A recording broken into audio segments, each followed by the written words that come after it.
G'day there guys, it's your main man Markee, back at it again with another episode of r/Am I the AHole. Now if you love this content like I love you, I want you to sit back, relax, chuck a prawn on the barbie, and get ready for some bloody good content. Posted by user Rodriguican, titled, Am I the AHole for telling my drywall guy to stop bugging my babysitter? We are doing some home renovations, and so workers are in the house. Today, two guys were putting up drywall in the living room while our babysitter is playing with our daughter in the family room while I'm working in my downstairs office. I hear the drywall guy asking personal questions to my babysitter until her answers started getting short and her tone changes. He says, "So, where do you live? North of here?" "Yeah, but where? It's kind of a weird spot." That's when I finally walked upstairs and told him, "What is this, the census? She's watching my kid, let her be." I thought I did it in a joking manner, but I guess it came off harsher than I intended. My wife promptly informed me I was an a-hole to the guy and the babysitter had it under control. I get that white knighting is a thing and that I may be out of touch with where I should be putting my foot down, so I leave the verdict to all of you. Am I the a-hole? I'd say that he read the room right and that he was starting to overstep his boundary as a drywall guy. I think he was well within his rights to say, "Hey, you're here to do your job, she's here to do her job, just leave her alone, let's just chill, get back to your work." I would say that's fair enough, and I don't know if the wife read the room like he did. So because of that, I don't think he's the a-hole. Not the a-hole, and big blessings to you. Your babysitter probably felt obligated to remain polite while working. You the real MVP. Absolutely. I didn't take it as white knighting, and especially if your babysitter is a teenager or younger woman, it was likely appreciated. Teenage me certainly wasn't confident enough to shut down creepy dudes, and I would have felt relieved knowing someone who employs me had my back in that kind of way. Don't doubt yourself for a second, OP. Yes. Hell, I'm in my 20s and wouldn't be comfortable shutting him down. You're gonna love your 30s then. Not even a twinge of guilt about sending someone on their way. Not the a-hole. This was the exact right thing to do. Agreed. If she was giving off the vibe that she did not want that attention and she was in your house, you are absolutely justified in telling them off. Whoever is in your house is under your protection. OP says, I like that. Under my house and under my protection has a come and partake in salt and bread vibe. I'm gonna steal that from you. In your house and under your employment. This is like a cashier being harassed by a customer for personal information, for a date, etc.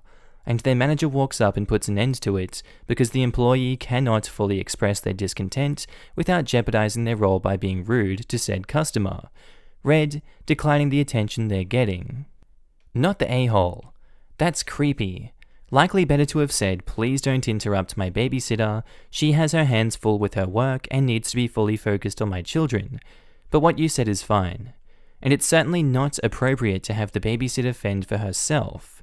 If she's working in your home, it's your job to ensure other folks also working in your home respect her and don't act creepy. I like that wording. Thank you for your inputs. I actually like the way you said it. It's funny. Also, not the a-hole. The guy is there to do a job, not chat up the babysitter. Posted by user Throwaway Mother-in-Law 1208. Titled, Am I the a-hole for hiding my finances from future mother-in-law? I recently got engaged to my boyfriend of 3 years. For background, he's an oncologist, his parents divorced when he was 5, mother-in-law never remarried or had more kids, but father-in-law did. And so fiancé has a younger half-brother and a stepmom. I have a BA and MBA from decent schools, but I quit my conventional office job to be a yoga teacher and eventually opened my own yoga studio. Mother-in-law was not outwardly hostile towards me, more like polite but very cold. She told fiancé it was because a yoga teacher wasn't good enough for him. Why couldn't he find a nice lady doctor or nurse at work, etc.? Fiancé told me this because we don't keep secrets, but I never mentioned it to mother-in-law. I just stopped trying so hard. She would periodically warn fiancé I was out for his money. Because he's a doctor, he needs someone on the same level. What mother-in-law did not learn until after we were engaged is that through my grandfather, I have a substantial trust fund. I have 0 student loans, a paid-off home, car, and own my studio with no debt. I keep this information private from most people because I don't want to be judged for it. I didn't tell fiancé until about 15 months into our relationship.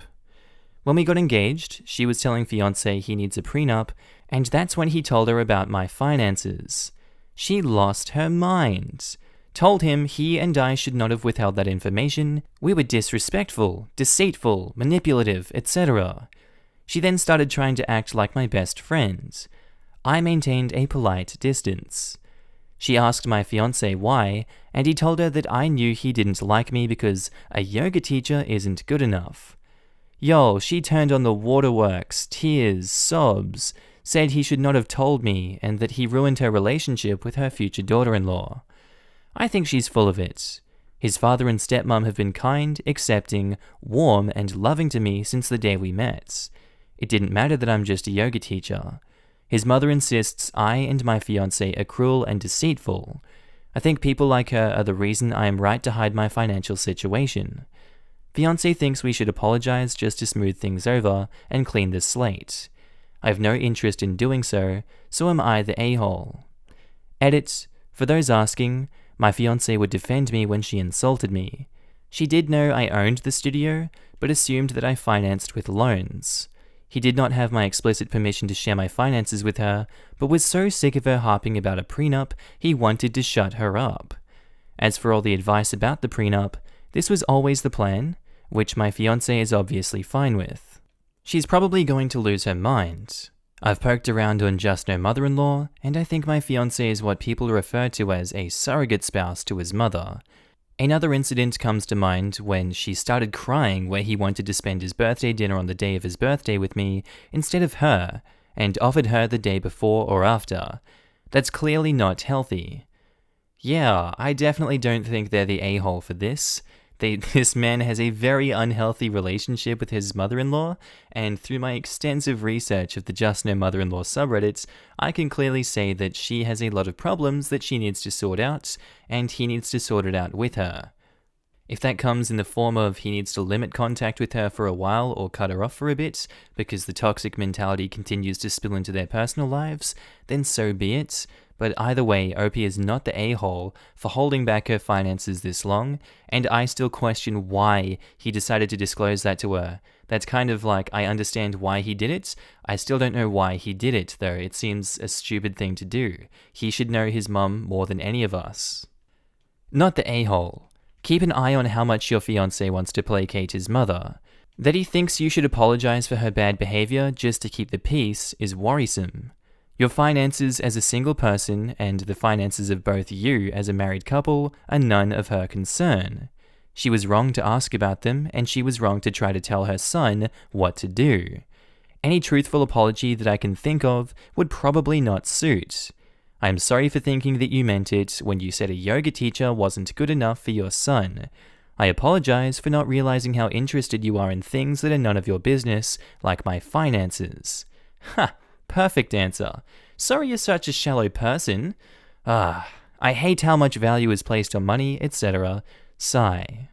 Yeah, given how little willpower the fiancé has with his mum, I think OP should get a prenup to protect her assets. Mother-in-law obviously sees her son as a meal ticket. She didn't want another woman entering the picture who would take away those resources from her. Now she's being nice because she sees OP as a meal ticket as well. I wouldn't be surprised if her fiancé is already giving his mum money and plans to give her a substantial sum when he's retired. OP needs to have these conversations now before the wedding. Was going to say this exactly. OP is definitely not the a-hole, but a prenup is still a great idea to protect herself in the case the future mother-in-law and fiancé can't cut the proverbial umbilical cord. Too many marriages end because of overly involved in-laws as it is. So it seems like the best way to go forward with the marriage. To me, the fact he's honest with OP is a clear indication that he's not tied to mummy's apron strings. I wouldn't apologize, because you even kept it from your fiancé for over a year. You keep it from everyone, which is smart. That shows excellent judgment on your part, and clearly the fiancé agrees. Frankly, future mother-in-law should be thankful her son is marrying someone with good sense. Posted by user Chaos Kitten. titled, Am I the A-hole for not telling someone I can read lips? This happened pre-COVID, by the way. I've had hearing loss for most of my life, but it was diagnosed when I was about 7 years old. So I learned to read lips at the same time I was learning to speak. I'm very proficient in reading lips. Whenever I work with someone new, I make sure to let them know that I have hearing loss and to make sure that they are facing me and I'm aware that they're talking to me. I've never actually mentioned to any coworkers that I could read lips, but I'm pretty sure most of them at least suspect it strongly. A new coworker started, and I did my customary introduction and disclaimer about my hearing. I don't think she believed me because she got very offended when I ignored her. The problem being she was trying to get my attention from behind me, and I genuinely did not hear her. Once someone got my attention, I apologized to her and pointed out that I did have hearing loss, and I wasn't aware that she was talking to me. A few days later, she was venting to a mutual coworker. The only problem was that she was facing me and I could read her lips perfectly. After a few minutes, I approached her and let her know that if she was going to crap talk someone, that she needed to make sure that they couldn't understand her and that I was reading her lips the entire time. I told her I was upset that she wouldn't just come to me and that I did tell her twice that I was partially deaf and couldn't hear her. She freaked out because apparently I was being rude by reading her lips when she was facing me. No, you're not being rude by reading her lips when she was facing you. She's stupid enough to carry out this toxic behavior and continuous negative actions towards you. I really don't blame you for what you've done here. She needs a healthy dose of respect injected straight into that brain of hers to help correct the stupidity of her existence. OP, not the a-hole. Sounds like you taught her a very important lesson and she was embarrassed. Glad you called her out and stuck up for yourself. This sounds like one of those stories where people are crap-talking the waiter behind their back in a different language, but the waiter actually speaks the language, lol, not the a-hole. I have severe progressive hearing loss and read lips. I can't turn it off. Did you know puppets say blah blah blah? Not the a-hole. I always read puppets as ah. But seriously, I had an ear issue as a child that wasn't caught until I'd lost 75% hearing in both ears. Being so young, I easily adapted by learning to read lips. Luckily, it was reversible for me, so my hearing is okay now. I guess my brief experience with hearing loss gave me some insights, but I usually just assume when someone asks me to get their attention before speaking to them, that they need to read my lips to have a conversation. Oh, and definitely not the a-hole. I don't know anyone personally with hearing loss, and even I would assume someone who says they have hearing loss and needs to be facing me would need to read my lips. That just seems obvious to me. Why else would they be asking that? Not the a-hole, also suffer from partial hearing loss and read lips. I tell coworkers I am hearing impaired for the same reason, and some people did think I was purposefully ignoring them before I started. I feel like everyone already knows I read lips because I work behind a loud bar and will look at people's lips while they speak.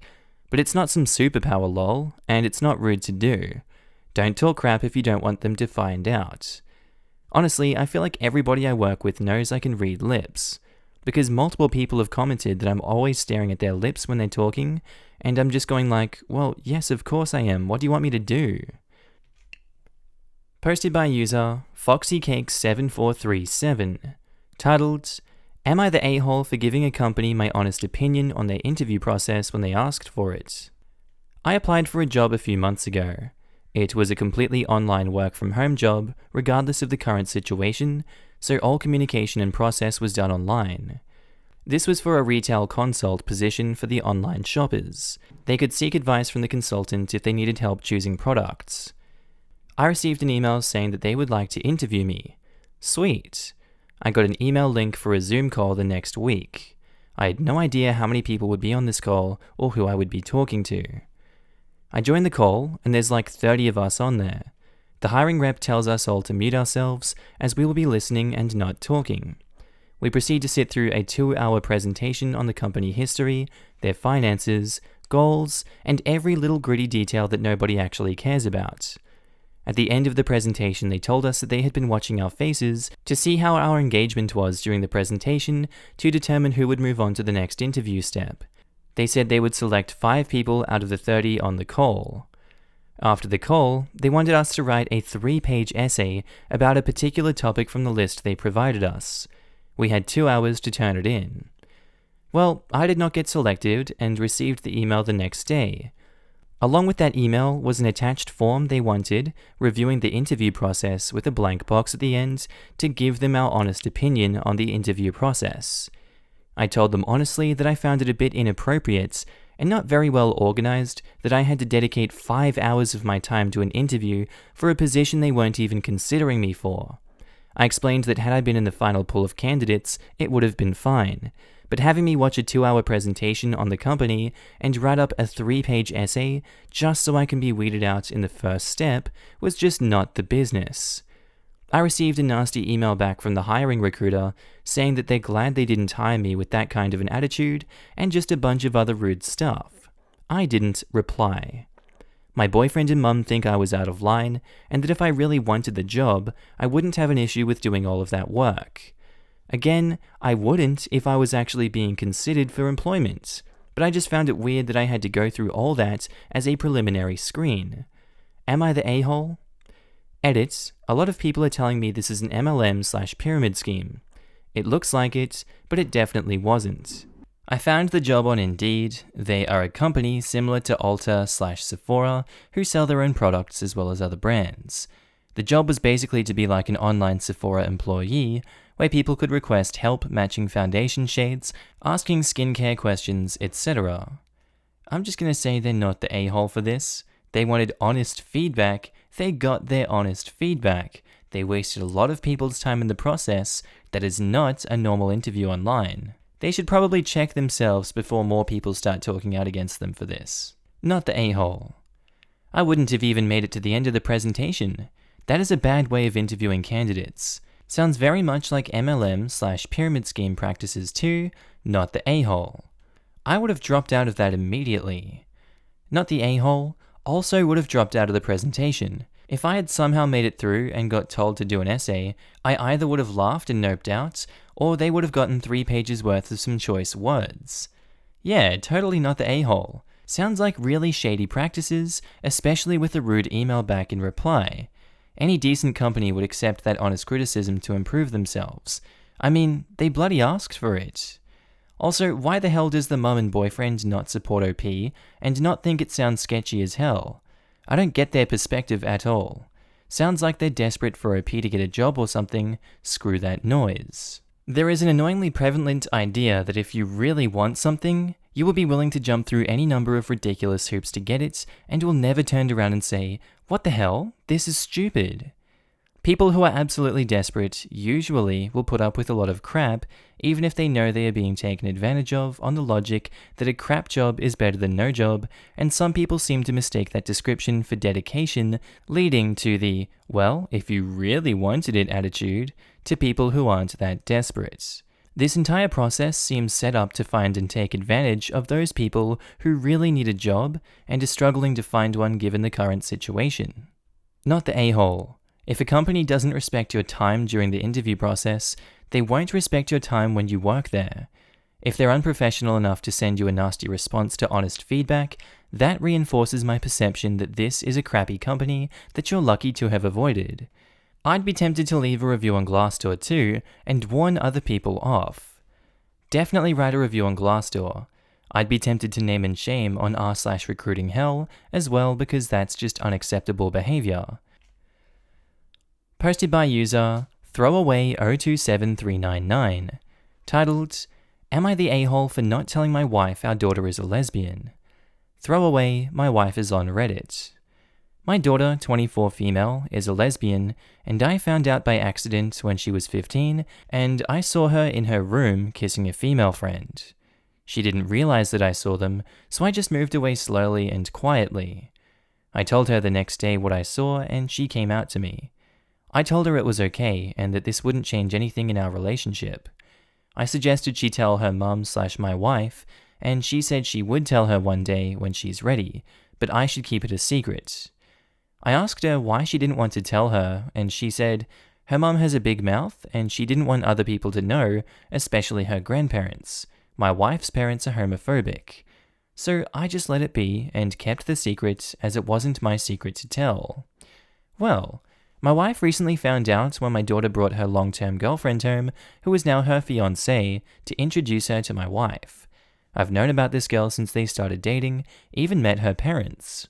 My wife got angry and asked our daughter why she kept this secret from her parents. My daughter responded by saying I knew and I was the one supporting. My wife then asked me how long I've known about this, and I told her the truth about everything. Well, I'm now being called a liar, which is true, and I understand that I lied all this time, but it wasn't my secret to tell.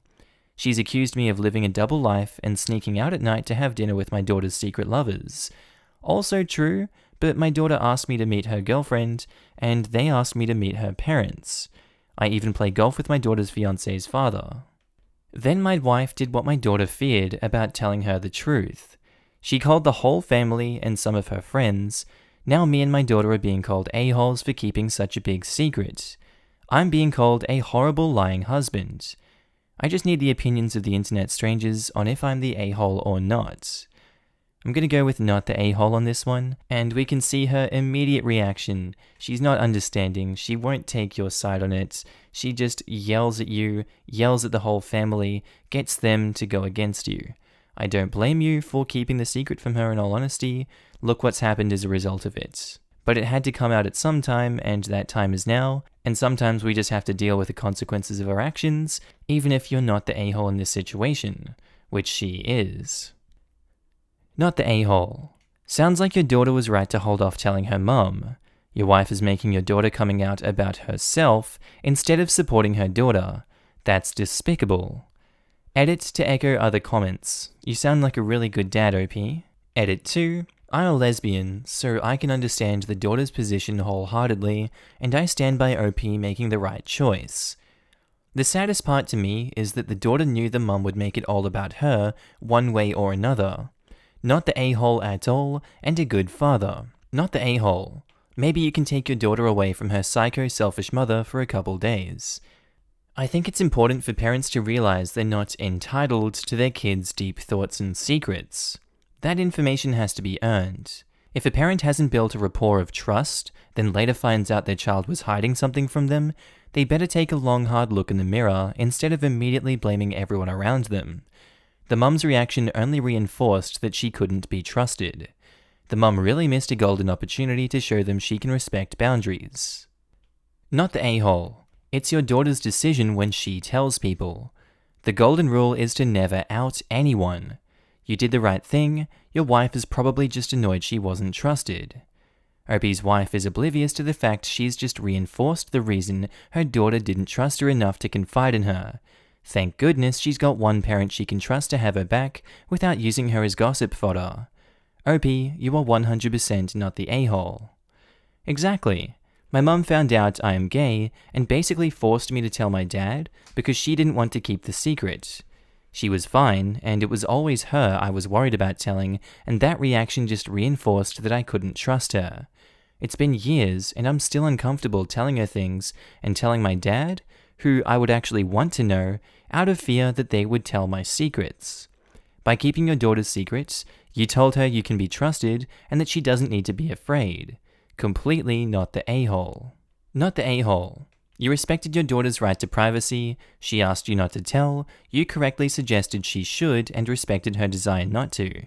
I can see why your wife is upset, but your daughter obviously needed time before potentially inviting unwanted comments and pressure.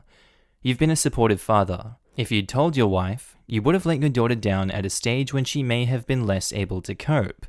And OP says, and her fear of being judged is now happening. My daughter and I have been getting calls all over the place from the family. I really hope they're supportive calls. I really hope they're not toxic calls from that family. Posted by user Gay Lad Throwaway.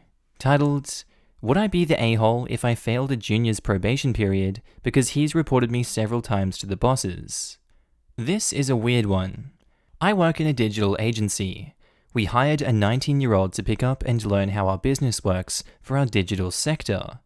I'm the manager of the digital department. I have a team of about 8 members, and we're a close group as most of us have been working together for over 5 years. I've been here for 8, and I've been with the company since it was only the 6 of us. We're now a business of over 70 people. This 19-year-old we hired is a big client's son. My boss, who is good friends with the clients, offered him the job, subject to probation period, without us posting anything online for people to apply. I am the one that trains him up, and I will be the one to approve his probation period, but I'm not sure if he's aware of that, as my boss is the one that hired him. This 19-year-old was meant to start in March, but then the lockdown hit, so we pushed it back a month. We thrived during the lockdown, and thus needed more resource, so we took him on in April. It was challenging training someone through Microsoft Teams, but he was picking up things very quickly. I'd say that we spent a good 2 hours a day on a call together. We got on pretty well, and I liked him. After the first 2 months, he was fitting in well, and it was all good. Our digital department had a quiz night a few days before we were planning on coming back into the office. Since a lot of the digital guys know my partner, I invited my partner to the quiz. I'm guessing that the new junior didn't know I was gay, as I'm considered very straight passing. The quiz went well, and we all had a laugh. Now, last week we were in the office, and I immediately got pulled into the HR's room. I know most of the HR people well, and some of us are friends outside of work. Someone, quote-unquote, had reported me of trying to make a pass at them on Microsoft Teams meetings. They were time-stamped, and it's very clear that it was the junior. I told them that nothing at all happened, and I didn't make a pass at all. The HR lady knows me well, and knows that I'm not into anyone younger than me at all. It was kind of left at that. Yesterday, I got called into the HR office again. This time, I was reported for the same thing, but I was also reported for leaving the office early on Friday, half an hour early, but I confirmed with my boss beforehand. I'm now under investigation for sexual harassment, although my HR representative said I shouldn't worry, as she doesn't think anything will come of it, since I literally haven't done anything. Now, I'm not meant to know who this person is, but I know 100% that it's the junior who is reporting me. My HR friend heavily hinted to me.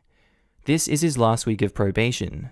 A lot of the digital guys aren't fond of him, and I can fail his probation period based on failure to work collaboratively.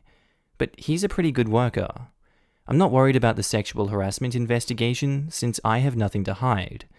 Would I be the a-hole for terminating his probation? Edit.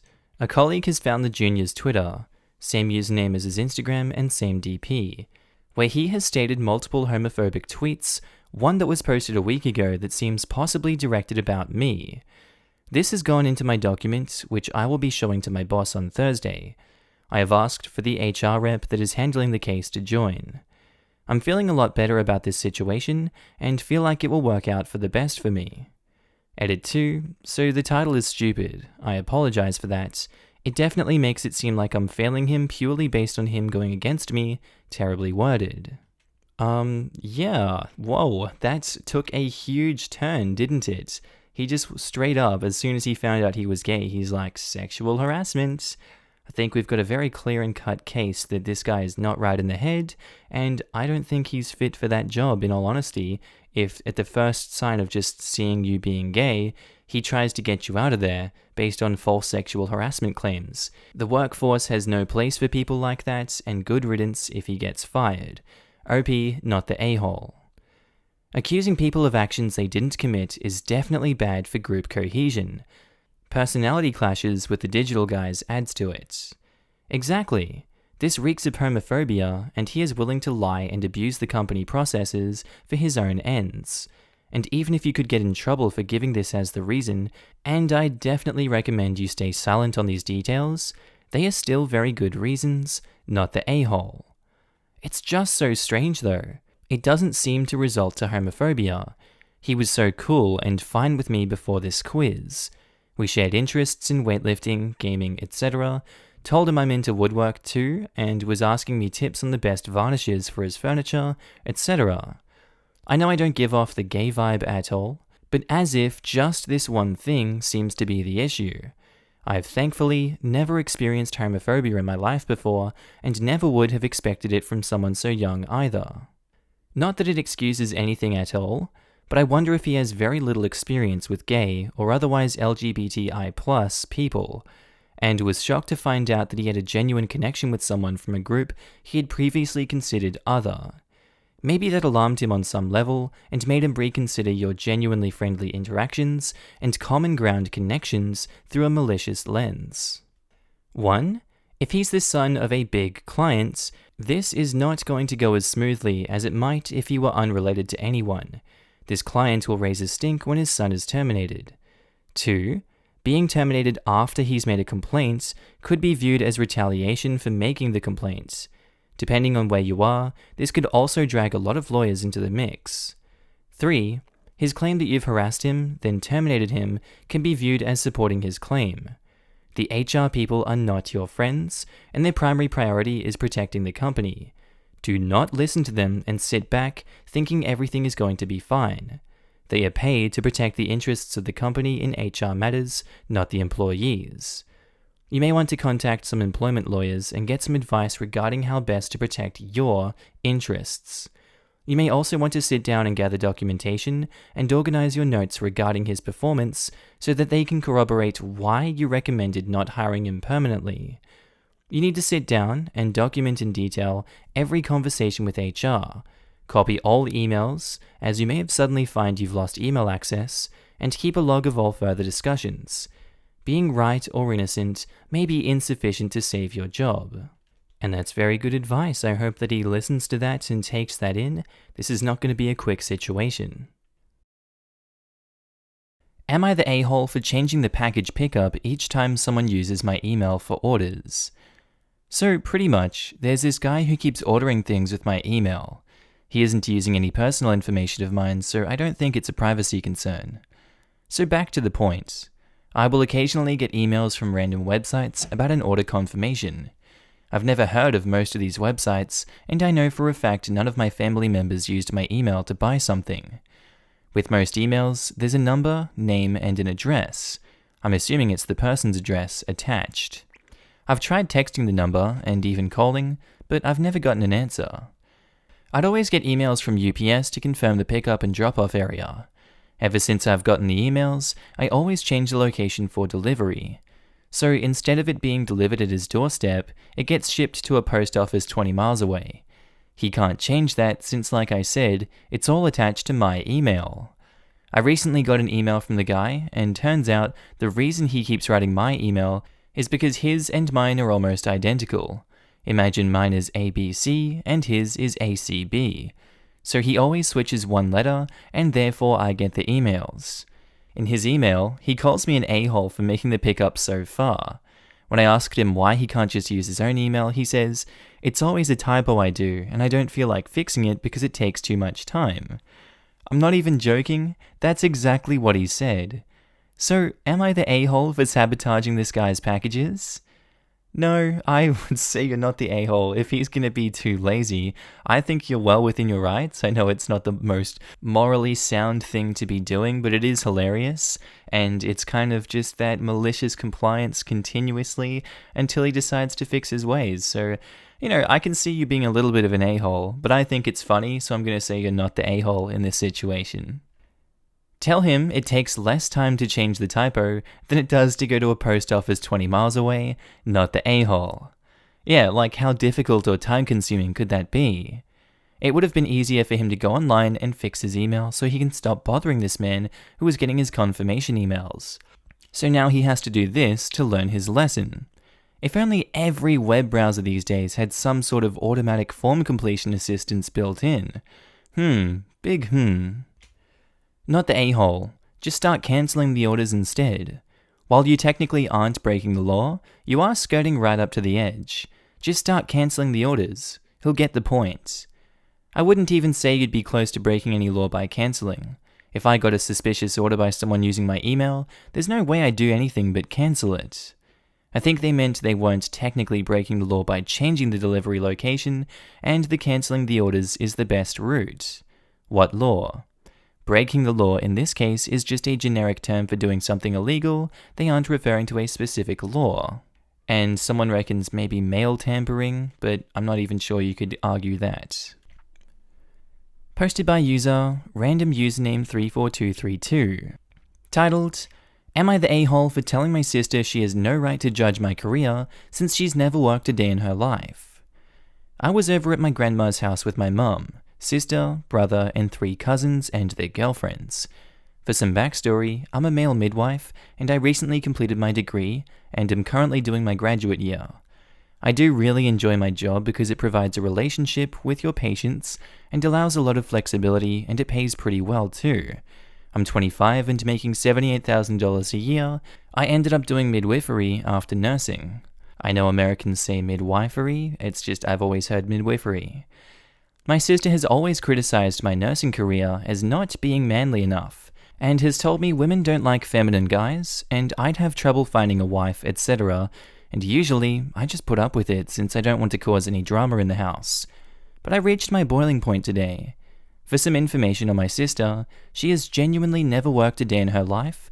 She either mooches off her parents or any boyfriends she had at the time, but now she mooches off her husband. I feel bad for the guy ending up with my sister. She made another comment about my career again today, and I got angry. I told her she's never worked a day in her life, and she's an incompetent mooch, and that a stay-at-home mum isn't a job, which I know isn't true, but keep in mind I was ticked at this point. This resulted in everyone in the family basically turning against me and yelling at me, and at this point I just decided to leave. They said I'm not allowed at any gatherings until I apologize, but I have too much pride for that. Am I the a-hole? I'm gonna go with you're not the a-hole for this one actually. I mean, I can see why they think you are in this situation. I feel like maybe these people haven't been mooched off as much as the rest of your immediate family has from this woman. So maybe they're not understanding it like you are from this context. And they're not getting just why her comments to you hurt so much and why you're reacting the way you are. So I'm gonna go with you're not the a-hole. You shouldn't have to apologize. They should all grow up and come back to reality and see that she is just not a productive person and just not a good person to hang around if she's gonna lash out like that. Not the a-hole. If you want a relationship with your family, you're still gonna have to suck it up and apologize, but you'll be justified in not doing so. If they're gonna be sexist and denigrate your choice of career as not manly enough, they don't get to complain about sexist elements when you return fire. You still kinda suck for the comment about the stay-at-home mum not being a job, but since you know it is, I'll excuse it with absolutely justified anger. They sound exhausting. Telling you not to come back may be the greatest gift they could give you. A good stay-at-home mum is a job, not all of them, otherwise agree. I think there's also a huge difference between sitting down with your partner, running the math on childcare costs, weighing the pros, cons, and ultimately deciding that it makes the most sense for your family to have one parent stay at home and OP's sister who's never worked a day in her life, and then continued not working after their marriage / the birth of their child. Obviously, we're working with very limited information here, but OP's sister sounds like the type of stay-at-home parent who complains about how hard it is to find a good nanny. Something tells me that they're also the type who will continue referring to themselves as a stay-at-home parent even after all the kids are in high school. I'm a stay-at-home mum, but my husband and I actually sat down and crunched the numbers. Lazy stay-at-home mums make it so hard on us that genuinely try because they give us a bad reputation. Like, I work from 6 a.m. to 8 p.m, cooking, cleaning, trying to teach my 2-year-old, engaging and playing with my 3-month-old, trying to build strength and hand-eye coordination, and doing small home improvements here and there. Not gonna lie, it gets stressful because you feel overwhelming guilt if you have to ask for help, because you feel like you can't do anything right, or at least in my case. But because of lazy stay-at-home mums, as the military likes to call them, dependers, people automatically assume being a stay-at-home mum is a breeze, and you just sit and watch TV all day. There are crappy people for every profession. There are people in the office that just make small talk all day and slack off.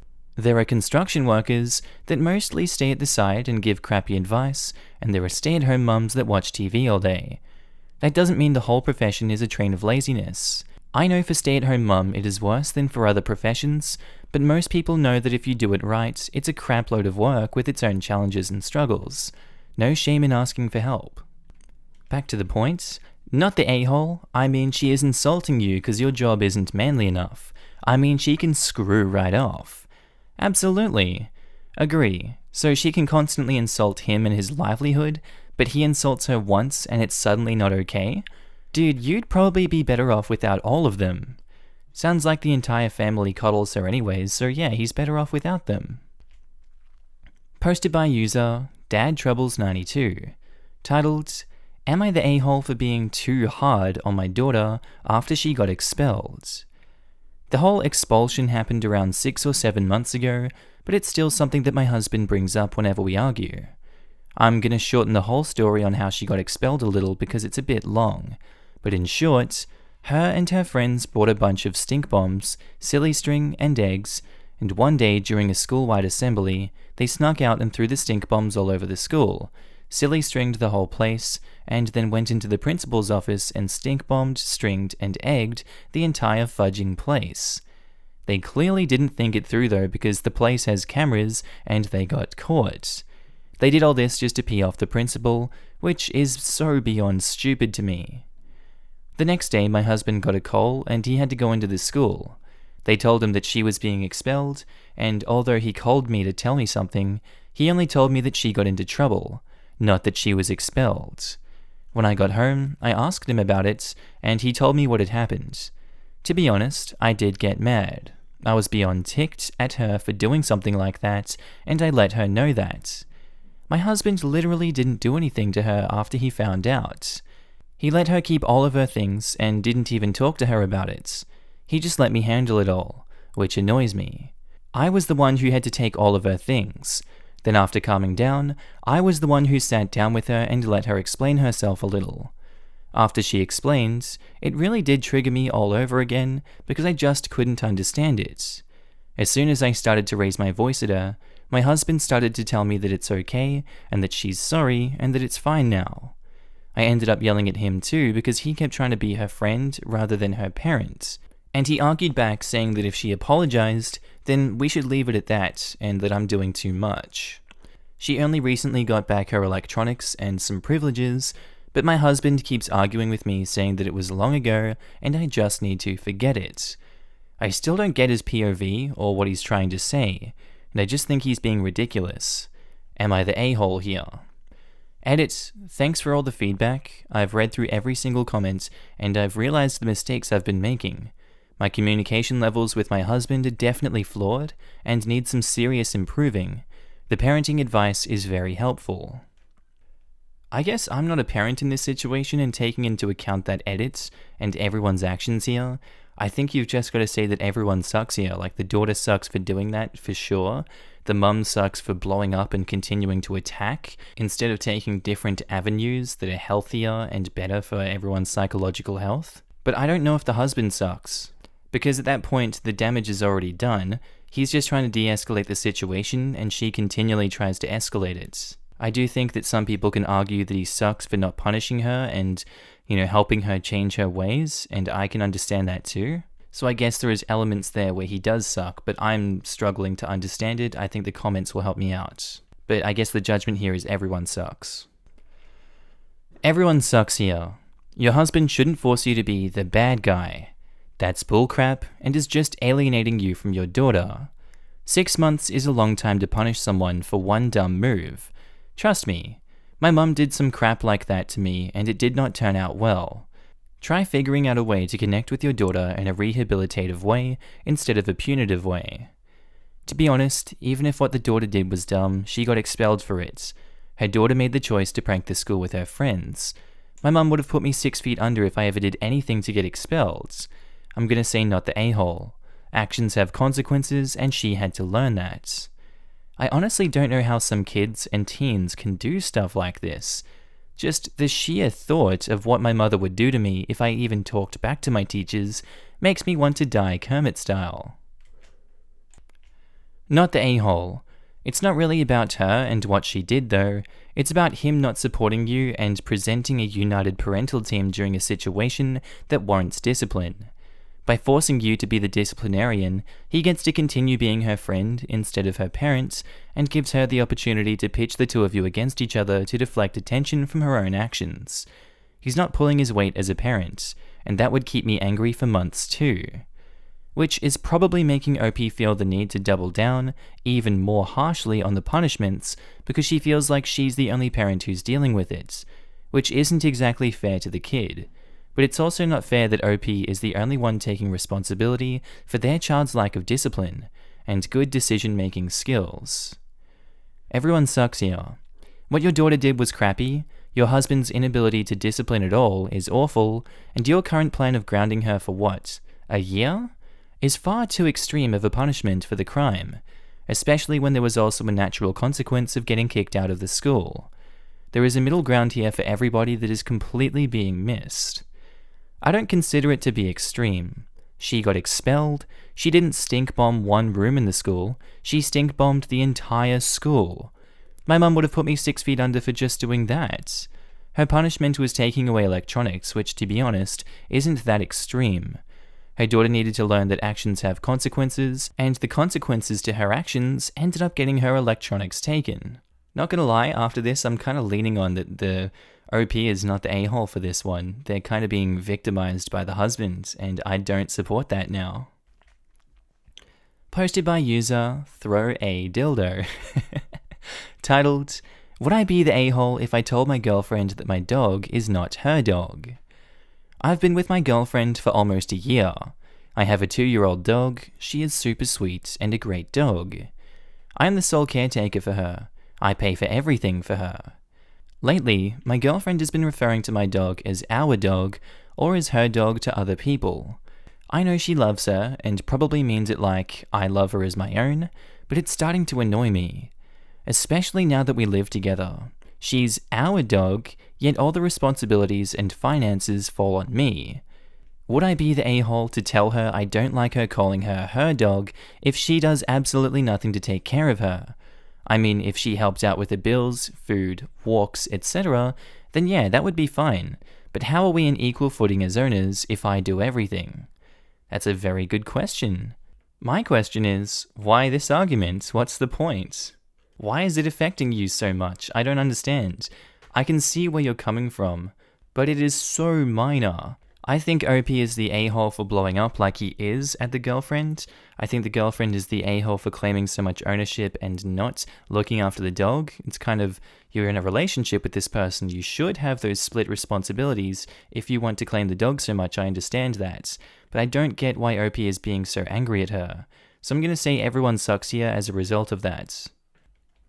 This is a weird hill to die on. If you want your girlfriend to help with your dog, then use your words and tell her that instead of getting worked up over her word choices. Exactly what you said. If her taking care of the pet is the only thing holding OP back from letting her call the dog hers, then it needs to be expressed like an adult. If it's something other than that, there are other problems that need to be dealt with. You live together. How do you split costs and deal with finances? In a family, the parents will pay for the care of a dog, yet it's still the family pet. Kids don't say, "This is my dad's dog." Obviously, this is a different situation, but does she help take care of the dog in other ways? Taking it for walks, grooming it, playing with the dog? Have you asked if she'd be comfortable contributing financially to the dog's health and upkeep? This seems like a really stupid thing to get ticked about since you live together. Just have a conversation with her. Everyone sucks here because I think it's tacky. She never offered to help pay for upkeep involved with the dog, and I think it's silly you never discussed it with her. Why would she offer to help pay for OP's dog though? Even though she calls it hers because it lives with her, she didn't choose this dog, she just accepted it. It would be another thing if OP had asked. But she has done absolutely nothing wrong, and OP is just dramatic. Help pay for food and vet appointments. Why? Because it's normal to chip in with household expenses. I don't know how they divide things financially. Helping out with pets has always been a normal aspect in my relationships when cohabitating. Posted by user AgreeableQuarter841, titled, Am I the a-hole? I went snooping in my best friend's phone. Backstory. M, 33 male, and 28 female I have been best friends for 10 years. In those 10 years, I completed medical school, got married, and then divorced. I struggled with infertility and have dealt with depression because I've always wanted kids. A year after my divorce, I became friends with benefits with M. Em was always sweet and respectful to me and made me feel safe and adored. We see each other for 2 years, since June 2018 to now, and I never spoke poorly of him or said anything unkind. I always speak highly, defend him, educate him when necessary, and take care of him. I had an incident before where I found out Em said something mean about me in his group chat with his boys, and it got back to me. One of his friends told me, and I confronted Em directly. He said he was upset, but he wouldn't explain why he was upset. So I forgive it and move on. Recently, I get a bad feeling and check the chat again. I see that he makes fun of my weight. His friends, mutual friends mind you, laugh about my weight and make comments. Em calls me a tramp and a dumpster, slept with 2 men total in my entire life, and I find out he lied about hooking up with 2 of my girlfriends. The weight comment hurt the most because he knew it was my infertility and medicine that made me gain weight. He was the first person I told about this and expressed how confident I felt with my body with my new weight, 130 pounds. I sit there in disbelief, but not before taking screenshots, and I start to distance myself slowly. He notices it and asks our friends, who leave him on red. He texts me 20 times and calls me drunkenly, begging for a chance to speak to me about what he did. I explain what I found out, and he said he was upset and trying to put on a facade for the boys. I told him it wasn't good enough, and he tells me I'm wrong for invading his privacy. Am I the a-hole for snooping? Yeah, I think you are the a-hole for snooping, but I don't blame you for what's come as a result of that. This is a bit of a muddy one because it's become a semi-relationship because so many emotions have been tied into it. So I think it's best that it's breaking, in all honesty. He showed his true self, although you discovered it, and I think you have to believe that.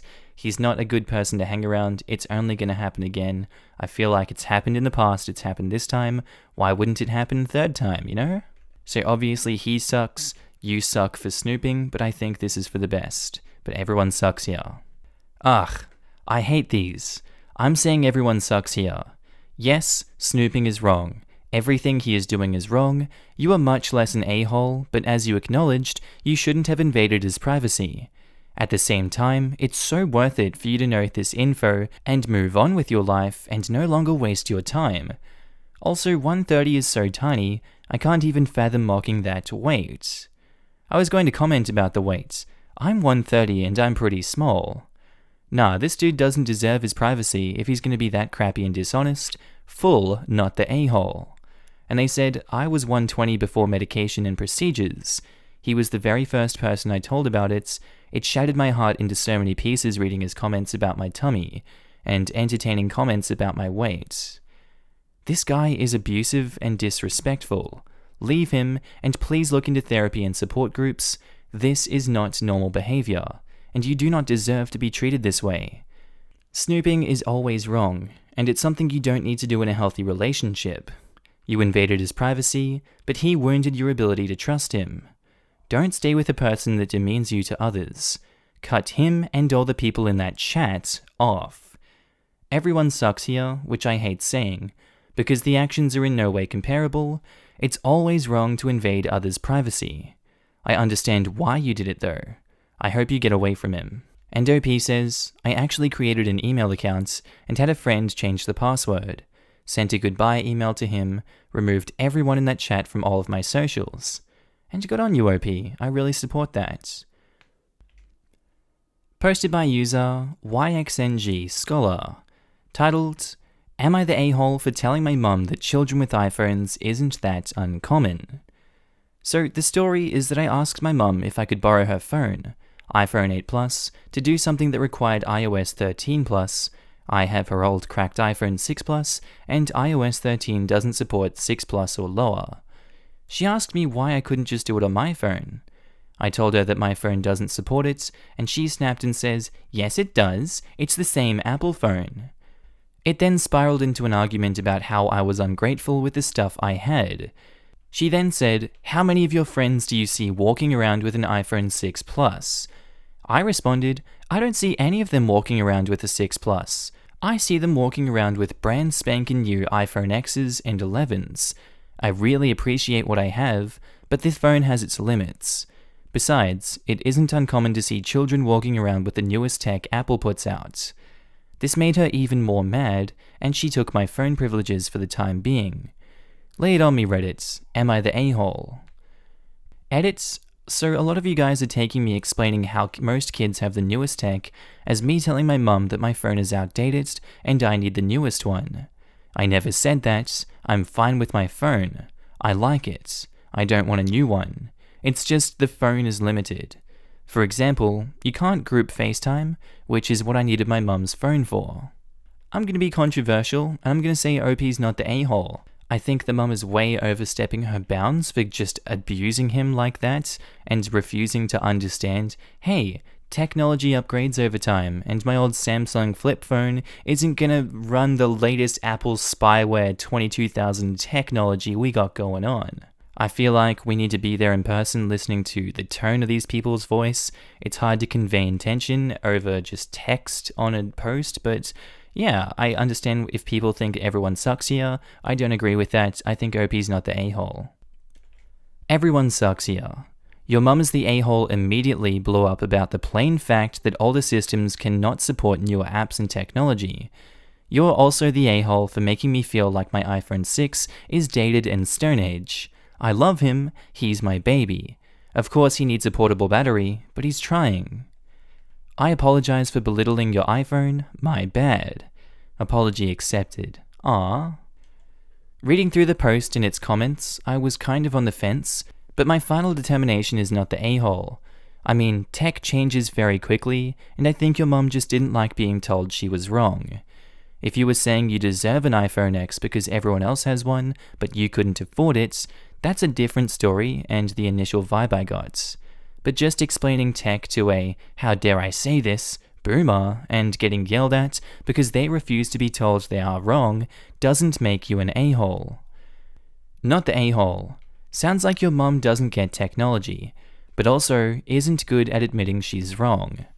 True, but the comments at the end of the post could also be taken as whining that she doesn't have the latest iPhone because others have the latest iPhone. That said, I think it's ridiculous that kids have $1,000 phones. My kids have smartphones too, but the difference between a $300 phone and a $1,000 phone is not that big that I would justify the expense. Posted by user Experience Upbeat, titled, Am I the a-hole for collapsing my neighbor's tent while he and his son were inside? Hello. The title sounds rough, I'll admit, but there's more to the story. So I, 43 male, own a decent bit of property. There's a creek running through the back corner, but the majority is native grass and flowers and a few trees. It's really peaceful, and I love it. Unfortunately, so do other people. I've had many kids walking through my property, especially around the creek. I don't particularly mind this since they generally keep around the creek and are just wading through. It's only 1 to 2 feet deep, but I've put signs up to try to keep them away, and their visits generally only last 5 minutes or so, and they're on their way. My neighbor, late 20s male however, decided to set up a tent this evening on my property. The way the land is, his property is mostly bushes and is on a fairly steep incline, so mine lends itself to camping a bit better. He had his toddler son with him. I came over and informed him that he was on my property, by over 50 feet I might add, and that he needs to move back to his own property. He said that he just wanted to show his kid what camping was like, take him fishing. We don't get fish in the creek, and their pole was just a toy. And he also said plenty of kids played on my property. I told him that was a nice idea, but I didn't want the liability, and again asked him to leave. He asked for 30 minutes to take it down, and I agreed. I left to go shopping, came back 2 or so hours later, and the tent was still there. I was furious and came up and started talking to him through the tent, and I could hear him giggling and whispering to his son. I was furious and just started pulling the poles out of the ground. The tent was a dinky thing and ended up collapsing pretty quickly. His kids started crying and they both made their way out. He's yelling, I'm walking away. I tell him again to get it off my property and head inside.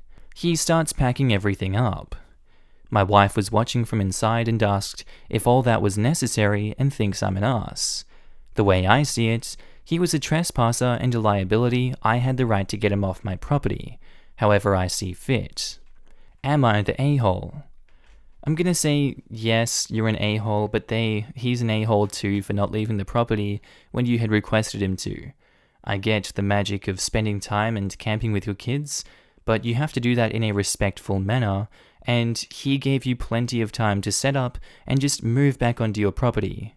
Maybe if the neighbor had asked OP beforehand, we could have avoided all of this kerfuffle, but that's not what happened in this situation, and OP dealt with it in a bad way, I'd say. I don't agree with the way that OP did it. So for that reason, I'm gonna say everyone sucks here. Except the toddler. Are you within your rights? Yes. Should the guy have moved on? Yes. Are you an a-hole for collapsing a tent on a toddler? Yes. I'd apologize to the neighbor, explain your concerns, and maybe even offer help to clear some of the brush in his space. Why should he offer to clear brush? The neighbor should do it if he wants to camp on his own land.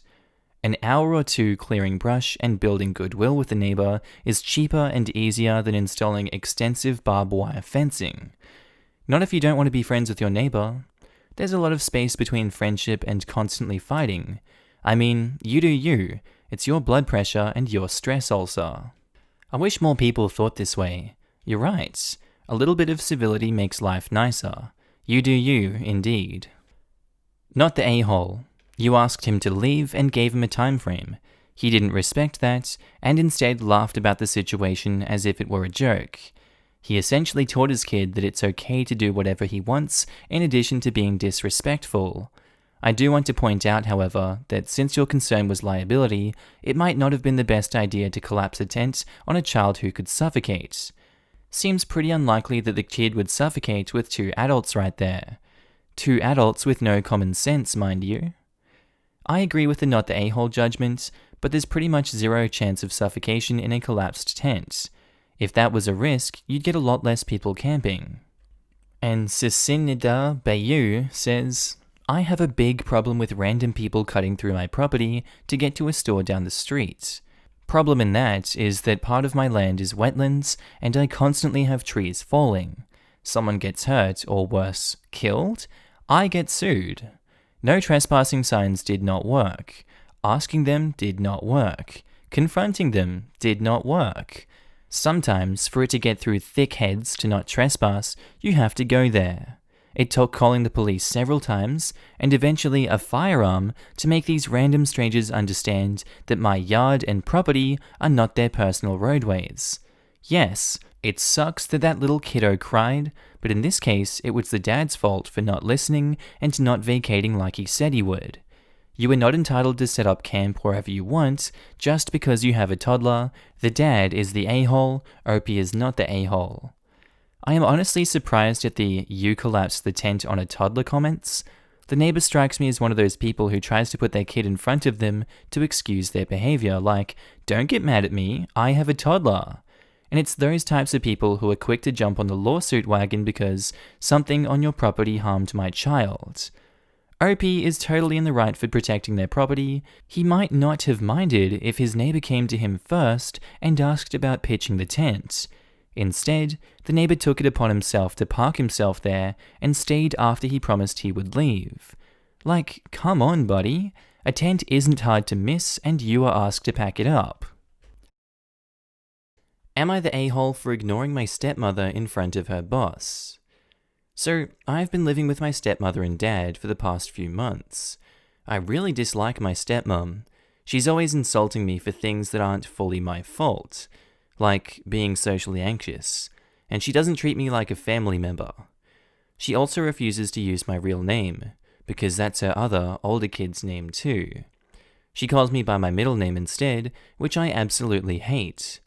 I told this to her 1,000 times, but she just doesn't care. Yesterday, I went shopping with her for groceries. After we got out of the shop and walked over to the car, she noticed her boss a few cars away and went over there to talk. After a few minutes of me awkwardly standing by the car, she shouted to me to go there and introduce myself. But she, as always, didn't use my real name. I decided to ignore her. I hoped that she will realize her mistake and correct herself, but she kept shouting my middle name. She gave up trying after a while and said goodbye to her boss very soon. Needless to say, she was extremely upset. She remained silent while she was driving home, but I knew that I won't get away with this without an argument. When we got home, she basically exploded. She was shouting at me for like 20 minutes about how I embarrassed her in front of her boss and that I'm immature and childish. My dad also took her side. He understands that I don't like being called by my middle name, but said that I should act like a grown-up and know better than petty revenge. Are they right? Was I acting childish, and should I apologize? No, I don't think you should apologize for being mad at not being called your proper name.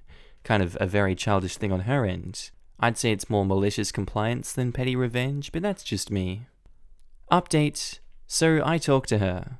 She said that she didn't realize how much I hate my middle name, and that she doesn't understand why do I care so much. She also said that she's willing to call me by another name of my choosing, but not my real name, because that's her other daughter's name. I'm not saying that I'm happy with this, but it's still better than my middle name. Sadly, it's impossible to make normal-sounding nicknames out of my real name. I'm sorry that I can't answer everyone, but thank you so much for all the advice and support, smiley face. I will try and talk to my dad too when he gets home. Update 2, they are now arguing. Yay! He thinks you should act like a grown-up. She is a grown-up. Why isn't she acting like one? Not the a-hole. Yeah, and honestly, being ignored was the less embarrassing option. If I was the OP, I would have called out, "That's not my name." The fact that OP allows his wife to disrespect his child by not using her name is just so messed up. Charming smile. Hello, stepmom's boss. It's a pleasure meeting you. I'm X. Y is my middle name, but pointed stare at stepmother. I don't like being called that. Passive aggressive? Yeah. Satisfying? Still yeah. Not the a-hole. She embarrassed herself. If she doesn't respect you enough to call you by your name, why does she want you to meet her boss? If her boss had the same name as her daughter, would she call her boss by her middle name? My dad also took her side. Another bio-parent with no backbone to stand up to the step-parents. Hope you're getting close to departing the nest soon. Nothing I hate more than bio-parents who take a step-parent's side without wavering. Is the need to fulfill your relationship status so goddamn important, you end up being a right ass to your kids? Your kids should always come first, especially to a new wife or girlfriend. I'll never understand why people don't seem to get that. The thing most people don't get is why they do it, when in reality, everyone knows exactly why. It's because they want to get some affection for themselves too. That kind of selfishness leads to the destruction of a parent's relationship with their children. Oh, I get why. I just don't get why the parent doesn't realize the kid always comes first, even if you have to suffer a bit in the process. Like if I lost my wife, once I was ready to start dating again, whoever I dated would have to go through my daughter. If she doesn't like you, or you're not treating her well, I don't care what you can do for me, you're out. Not the a-hole.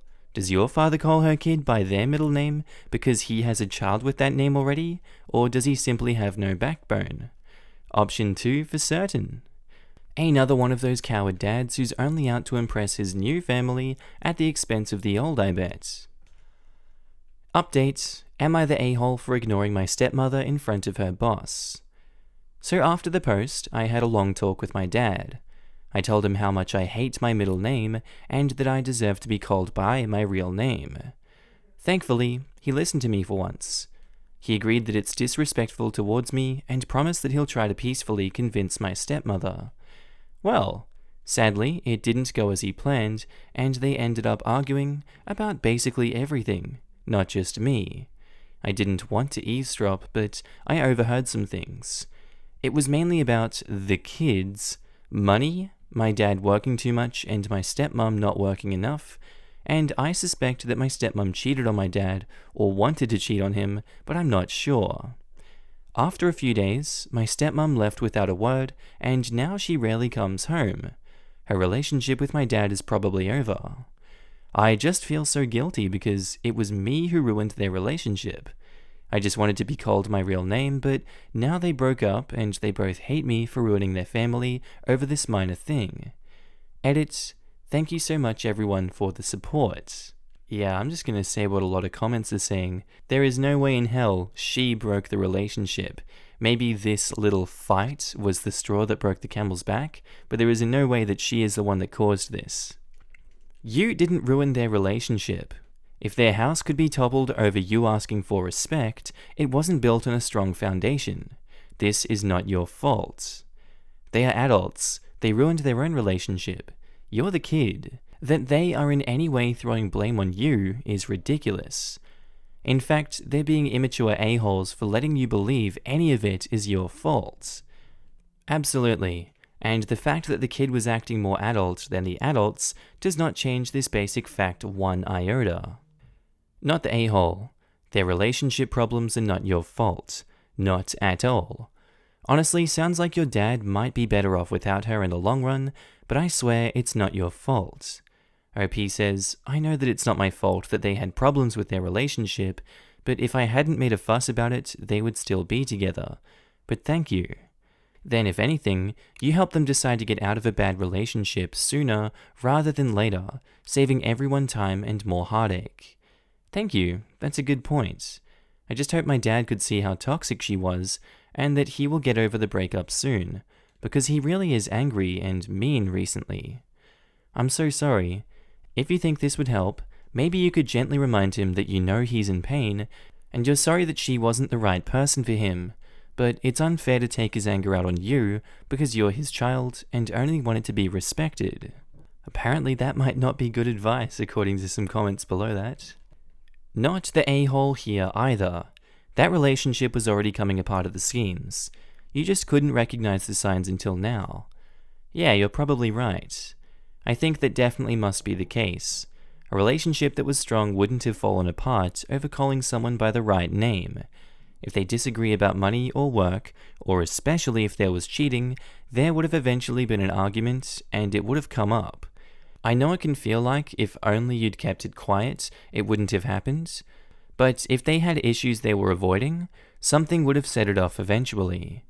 It really sucks that it was your father finally standing up for you that prompted the discussion, but this isn't your fault.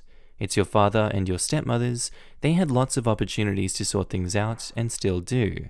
And if they don't or didn't, it's on them. Posted by user Area Cherry Noble. Titled, Am I the a-hole for making my sister-in-law feel bad about saying I should straighten my hair? So, I'm a mixed-race woman, but I'm very black looking. With that, my hair, while not as kinky as it could be, is very curly. I usually straighten it, but every so often I just let the curls fly. I married into a white family, but it's never been an issue. I think I'm closer to my in-laws than I am to most of my own dysfunctional family. We had a family dinner this week, since some of the restrictions have eased. While having dinner, my mother-in-law and I were discussing some of the hurtful comments I've been hearing these last few weeks. Specifically, a lot of people have been shouting slurs at me in my small city, and someone threw a half-empty can of soda at me. My sister-in-law, my husband's brother's wife, who up until this point has been very sweet to me, said, well, that's sad. Maybe if you straighten your hair, you'll look less ethnic and people will leave you alone.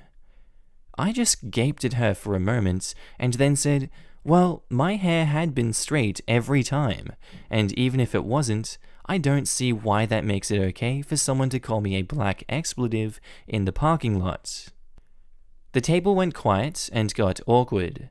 My in-laws were all on my side, but my brother-in-law messaged me to tell me her intentions were good and that I humiliated her in front of the family. So Reddit, am I the a-hole? For reference, sister-in-law, who I really do like, is newer to the family. I've been with my husband for 11 years, and they've been married for 1. I don't want her to feel left out or judged. I don't think she meant to hurt my feelings, but she did. I feel especially bad because my other in-laws who have known me defended me, but I don't think she actually meant to be cruel. Just ignorant. She's from a very small white town and hasn't met many people of color. Edits. I officially understand what it means to have your inbox blow up now. I wanted to clarify a few things and give a brief update. I felt like an a-hole because of the environment we were in at the time. I was thinking maybe I could have approached the topic with her later, but I didn't. I also didn't snap or yell at her like some of the comments say. I stated my comment with a slight laugh because it was already so awkward. My sister-in-law is not a racist, like some have implied. I truly believe that. I think she's ignorant on this because she's never had to think about things like this. Does that make it okay? No, but it doesn't mean she's disgusting. I'm taking the overwhelming not the a-hole as a sign that I didn't need to wait for a safe space to make my comment. I've also already texted her this morning about meeting up today, and she responded very enthusiastically. I think this is an opportunity for growth, so I'm gonna take it. I also think that if we all hold the view we shouldn't have to be the ones to teach them so close, we may lose out on some really good chances to build bridges instead of walls. I don't have to be the sole source of her black education, but I can definitely be a cliff note.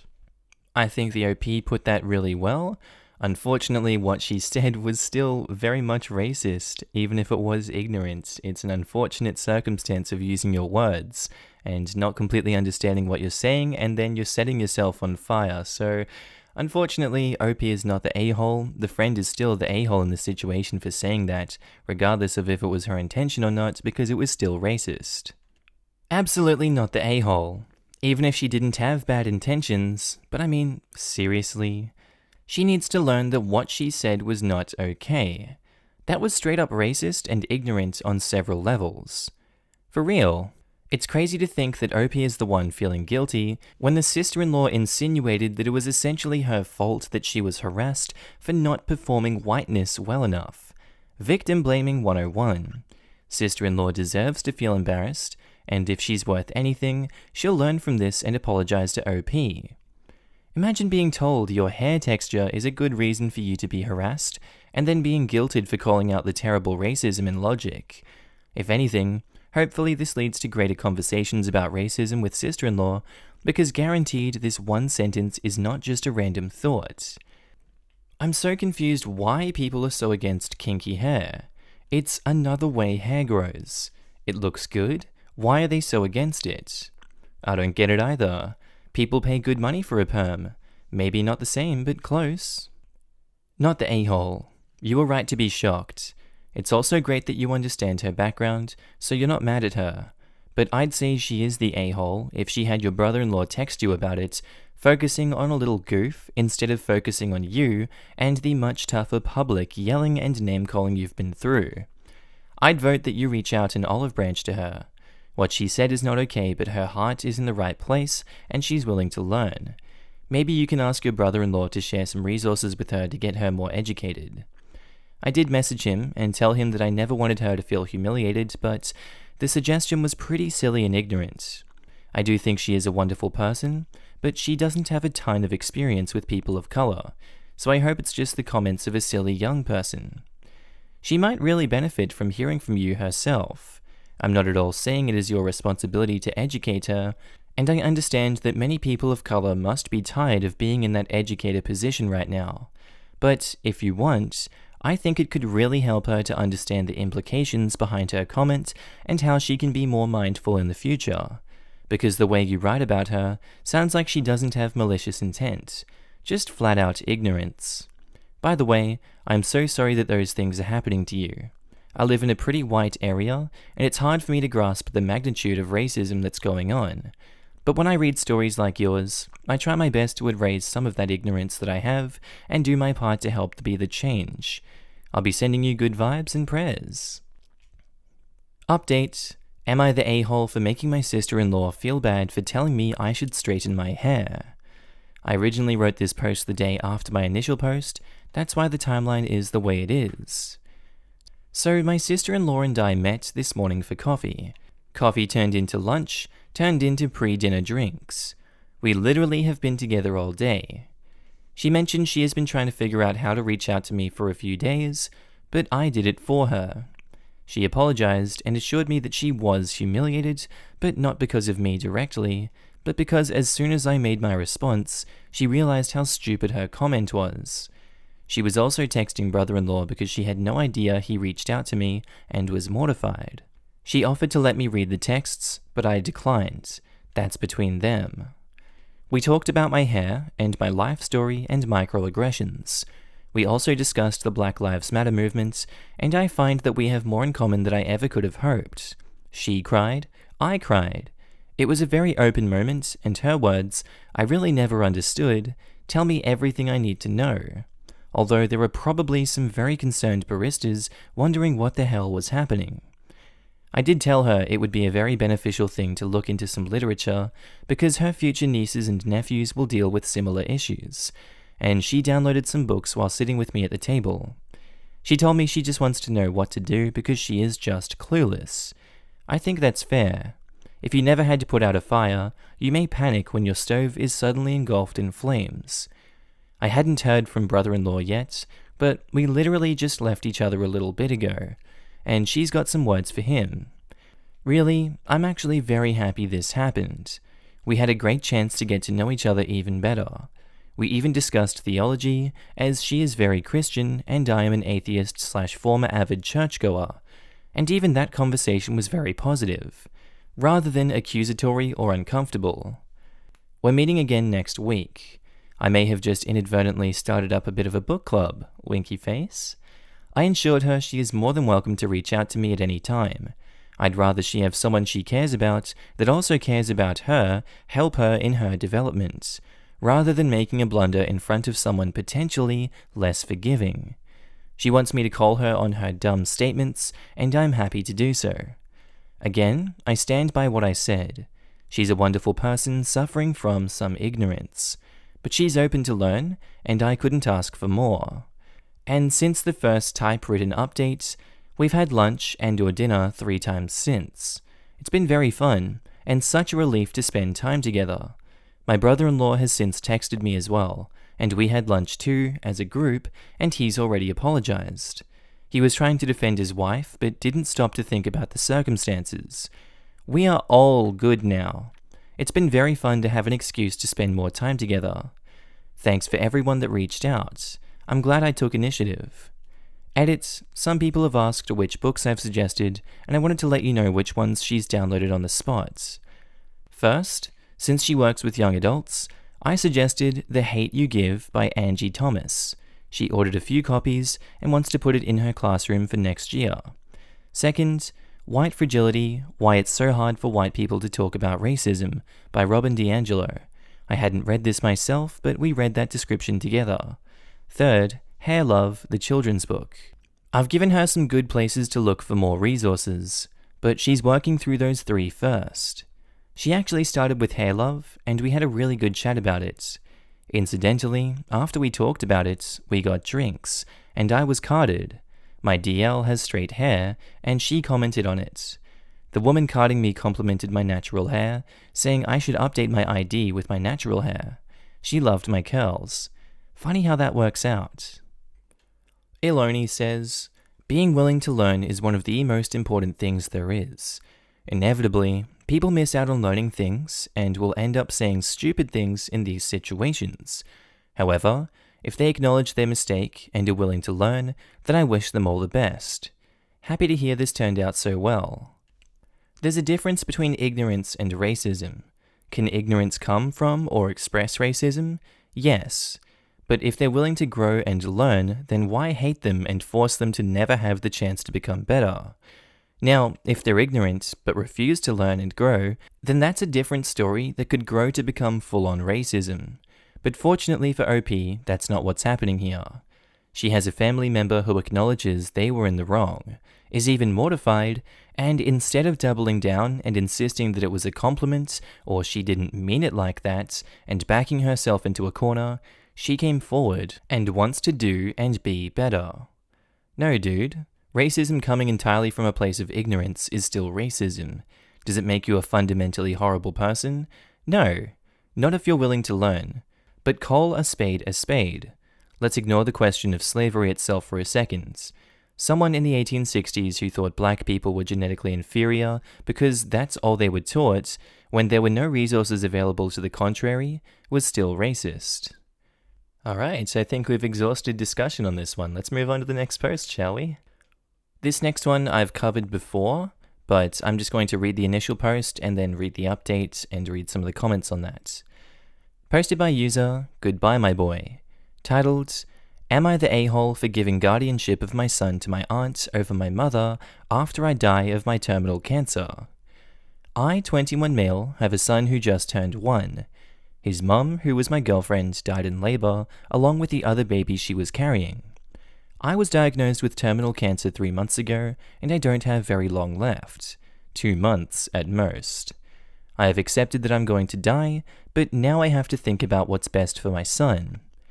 I have decided who my boy would go to, and I thought my mother, 55, naturally, but then I started to think of her situation, as my older, 29, lives with her along with his 5 kids, all aged under 5, and I decided not to, as mum works, and my brother, to be honest, isn't really raising his kids, more dragging them up, and can be neglectful.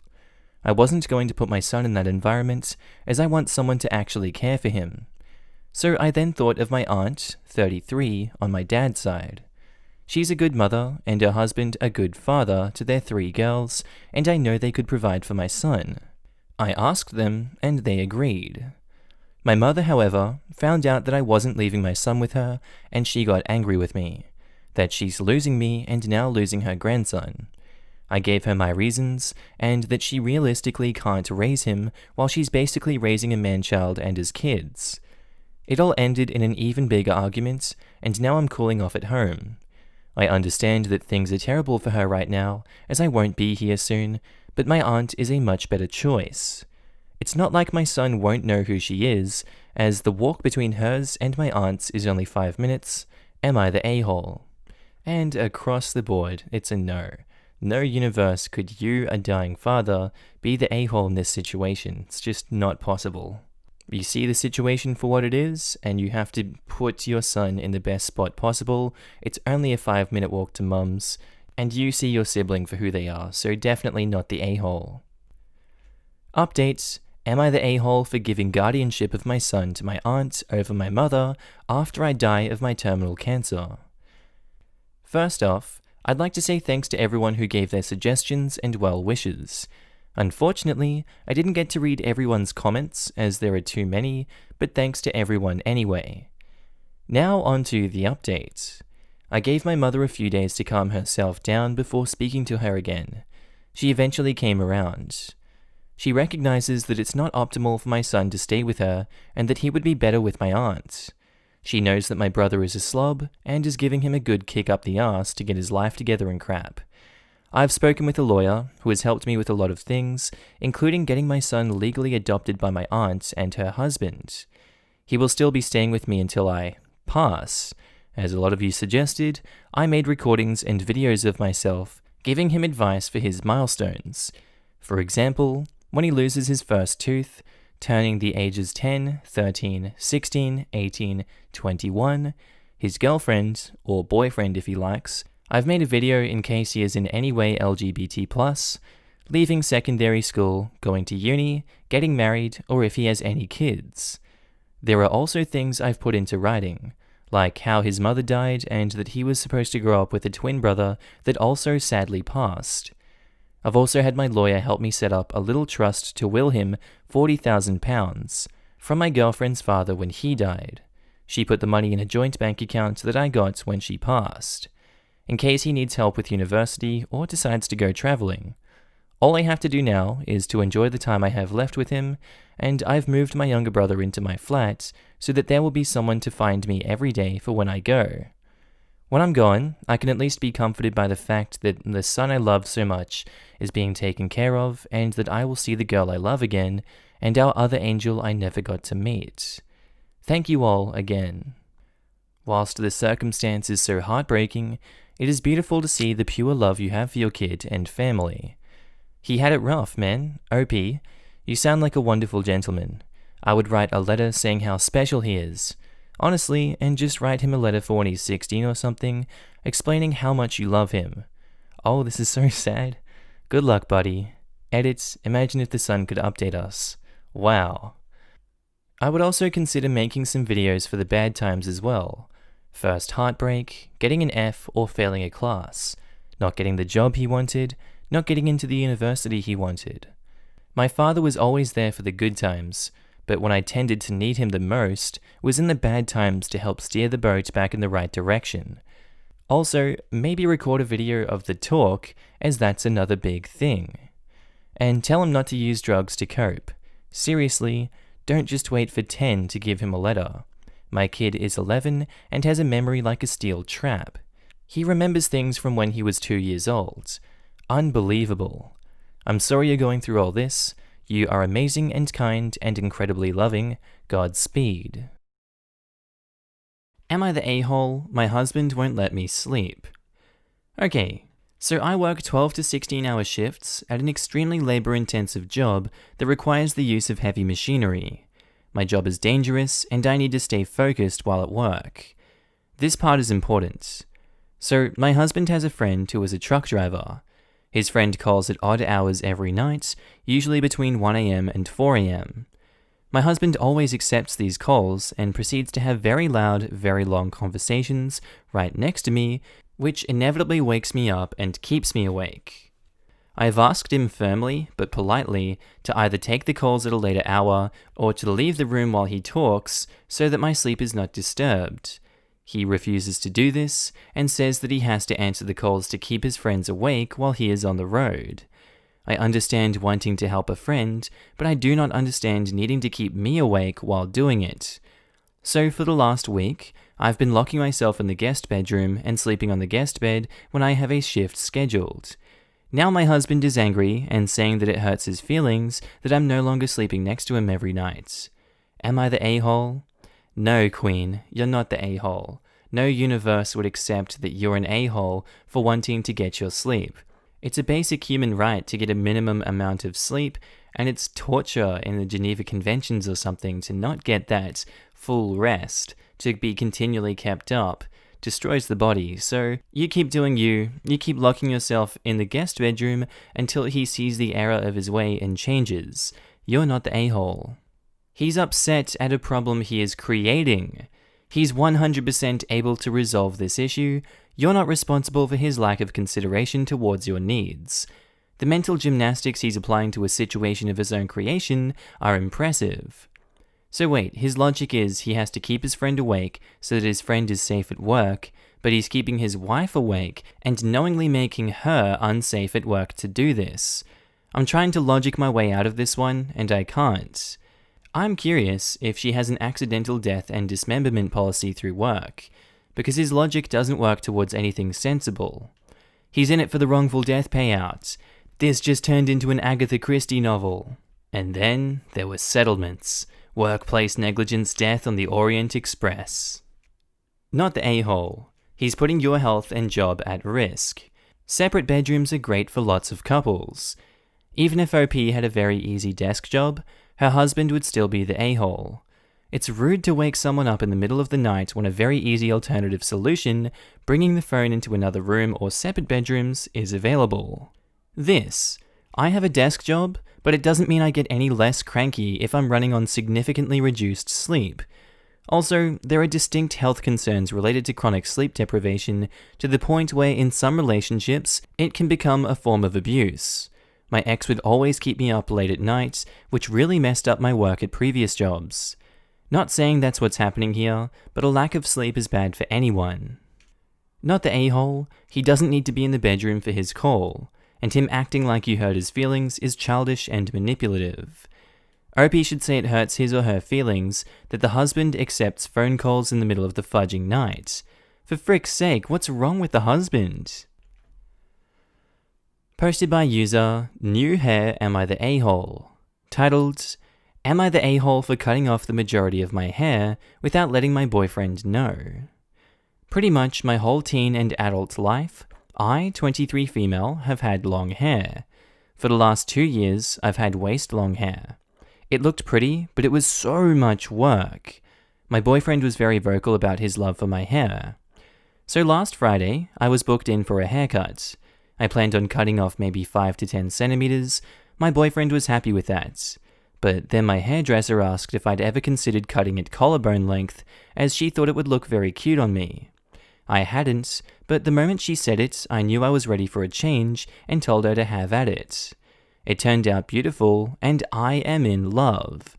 Washing my hair is easy, and it feels so healthy and looks really nice. My boyfriend, however, was not happy at all. He pretty much cracked the craps when he saw it. He said I should have warned him, and that I would only cut a little bit of it off. I told him I didn't know myself, and I didn't think I should have to message him while my hair is getting cut to get permission or a warning. He's been making comments on it ever since, and I think it's getting ridiculous. I look amazing with my new haircut, for frick's sake. I think it's very easy you're not the a-hole in this situation, OP. Don't know what to say other than that. The boyfriend's just being childish, and he'll grow out of it, hopefully. You should know the boyfriend yourself and the boundaries you've set with this man. Just clap him down and let him accept the new haircut because it looks good on you, I hope. Hell no, you're not the a-hole. It's your hair, and you can do whatever the hell you want. Fair enough, it might take a moment to adjust, but making comments isn't cool. And this reaction for shoulder length? It's not like you shaved it all off. I hope you don't let it get to you. I bet you look friggin' amazing. He said I should have warned him. Unless you came with a newborn with a new car, or I don't know, something similar, he is massively overreacting. Not the a-hole, rock the short hair. Or a new boyfriend that is accepting of her bodily autonomy. This is the correct answer. No romantic relationship is worth the effort though. It's better to have no significant other and be able to enjoy freedom. Not the a-hole. I get being surprised since you loved your long hair, and you've been planning on only cutting 5 to 10 centimeters, but he needs to get over it. He should be happy you love it. It's been 5 days and he can calm down. Have you talked about his comments? Right? I get having preferences. I'm a hair guy myself. For me, it's the weird neon colors. It just gets me. I don't know why. But did he expect her to have the same hair her entire life? If you love someone, it shouldn't be the end of the world if they change their hair. Boyfriend is being a baby. Posted by user Arvid Gardner 1990. Titled, Am I the a-hole for not paying for my daughter's wedding? My husband and I started saving for my daughter's, 28, college fund since she was born. We both worked really hard for our money and we accumulated a lot for her. She ended up getting a scholarship to cover a lot of her college, so we had about $20,000 left over. We offered to give it to her at the time, and she said she'd rather we keep it for when she gets married, and we agreed. That was years ago now. About 4 years ago, my daughter came out as bisexual and started dating a girl. This shocked us because we never saw her as the type. My husband and I were really upset because we loved the idea of her having a husband, a family, and grandchildren for us. We thought it was just a phase, but 4 years later, they're still together and they got engaged last month. They came over to visit and do some wedding planning. She got her journal, and it had the finances they put aside for the wedding, as well as $20,000 mum and dad. I saw this and told her that we were planning on using that $20,000 for renovations now. She questioned us, and we were upfront and said we agreed for her to use that money under the assumption she was marrying a man. Her girlfriend got very upset and started calling us homophobic, and my daughter just sat there letting her go off at us. Then my daughter said that money was mine and I had it all planned out to use it towards the wedding. Well, no, it's our money that we saved with a specific use. She left in a huff and told us to never speak to her again. I think she's being very ungrateful, but my other daughter has now turned on us as well and said we're terrible parents. I'm not homophobic, I respect same-sex couples, it's just not what I wanted for my daughter. Am I the a-hole? I'm gonna have to be real here and say, yeah, you're an a-hole for changing that. You didn't state specifically that the money was to be used for marrying a man, you just said for when you're getting married. You can't, renege those terms. Kinda gross how homophobic you're being, I really don't understand it. You can say you're not homophobic and that you respect same-sex couples, but when it comes to your daughter in a same-sex couple, you're like, can't support it, sorry, I really can't support it financially either, because it doesn't sound like you respect them, or that you're supporting them in any way. Emotions be damned. So for that reason, you're the a-hole. Edit. Wow, I wasn't expecting this reaction. Thank you for the lovely messages threatening me and calling me a homophobe. I've rethought my stance, and I will be trying to be more understanding of my daughter. However, I know to never go to this forum again. You're the a-hole. You were willing to just straight up hand over the money to her, and she asked you to save it for her wedding. Then she found someone to marry, and now you're refusing to hand over the money because that person happens to be a woman. You are being unsupportive and homophobic. And it's not even about the money. It's about how you refusing to give the money clearly shows that you don't consider her relationship valid or good enough. It shows that you think less of her because of her sexuality, and that is horrible. You're the a-hole. You love who you love, whether race, gender, whatever. Give them money, let them have a wedding. You don't have to attend if you don't want to. The money was earmarked for her wedding. This is her wedding, and who knows how many grandbabies your daughter and her partner will be having. You may have a happy future with a full house full of love and happiness ahead. Please reconsider. If they still accept the money at this point.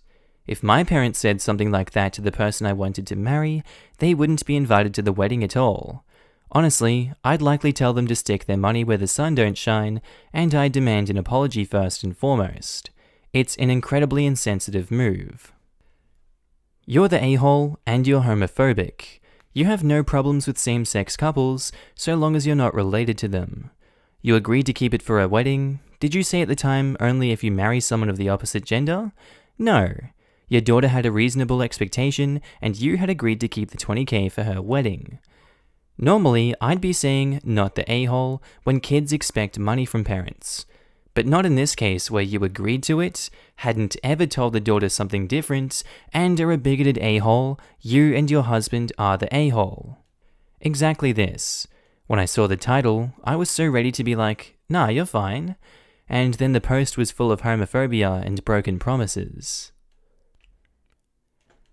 Posted by user ScubaSteve254. Titled, Am I the a-hole for telling an Irish American to stay in her lane? Basically, I recently moved to America from Ireland in the last few months, working in IT. Now, despite always finding Americans who say they're Irish or plastic patties, as we call them back in Ireland, annoying, I knew when people say that in America, they just mean their heritage, so when in Rome, do as Romans do. So on occasion, when I tell people I'm Irish, I'd get the odd American saying, oh cool, I'm Irish too, because my great-great-great-granddaddy was from Ireland. Followed by cringy questions like, did you know we Irish were slaves too? Oh, I'd let it slide, smile and nod, and just try to change the subject as soon as possible. Now, in the IT where I work, there's this woman, let's call her Julie, who claims to be Irish because of a grandparent, I think, and she was basically the plastic patty stereotype. E.g., I have an Irish temper, and I had too many Irish car... Oh my god, that's so offensive. I had too many Irish car bombs last night. You can't go saying that. Once again, I let it go because when in Rome... Then one day during a group meeting, when people asked me what it's like in Ireland, she kept interrupting me and basically took over the conversation about what it's like in Ireland, despite admitting to never being. It got to the point where I was becoming visibly irritated, but once again said nothing because, when in Rome... Then when she went to the bathroom, people started laughing saying, you looked so annoyed there. And I made one comment saying to them, just because your great-great-grandfather once had a Guinness in Cork doesn't make you Irish. Which all but one woman laughed. That one woman turned out to be one of her closest friends. Then, Julie confronted me about mocking her because obviously her friend grasped. I then just told her straight up she's not Irish and not to speak over me when it comes to experiences in Ireland, and to stay in your lane. She then went off in a huff and hasn't talked to me since. Am I the a-hole?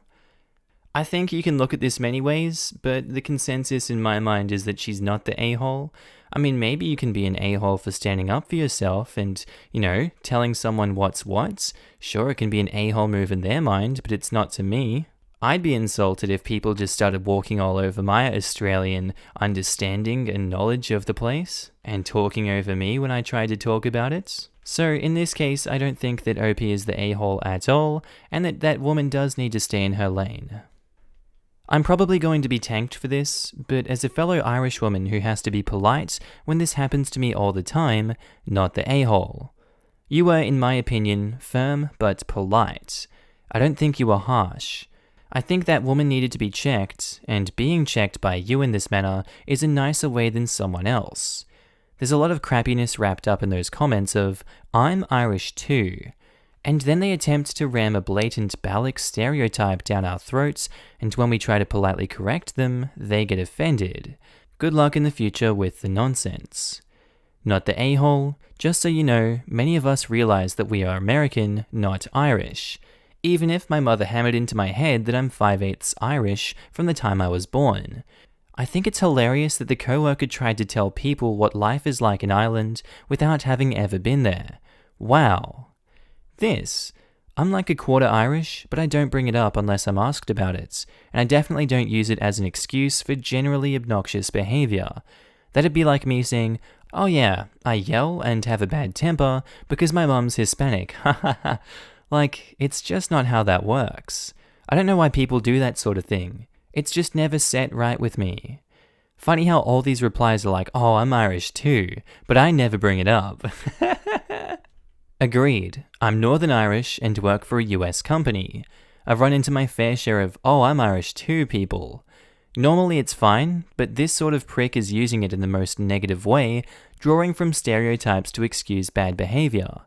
Oh, I have an Irish temper isn't a thing, you're just a ball bag. I also hate the Irish car bomb as a thing. You can make fun of your own culture, but not someone else's. It's like if we had a drink here called the 9/11. That would be a Manhattan with a kamikaze chaser. Ooh.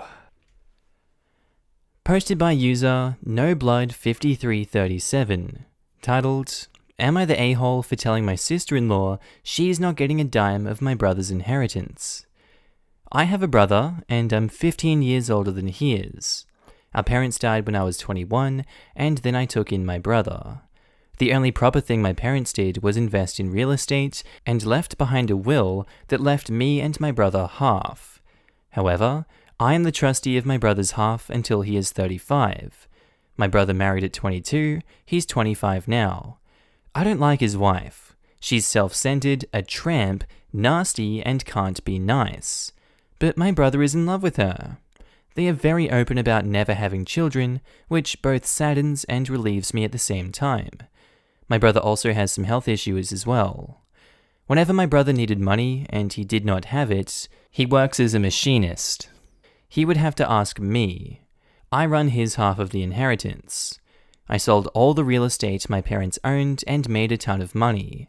I am very strict with what I approve, much to my brother's anger. I tell him I might be his brother, but I am also the bank, and banks don't just give money out. For example, he wanted to buy his wife a $25,000 necklace, and I refused. $25,000 is a drop in the bucket, but that money isn't going to be wasted on stuff like that. Recently, he wanted to buy a nice house and asked for money. I told him that it was probably the smartest thing he's ever asked money for. It's a nice house and a good investment. It will give my brother a good project to work on, and I said I would, but only if the house deed is in the name of the trust. He asked why. I told him because I didn't want his wife getting it if something should happen.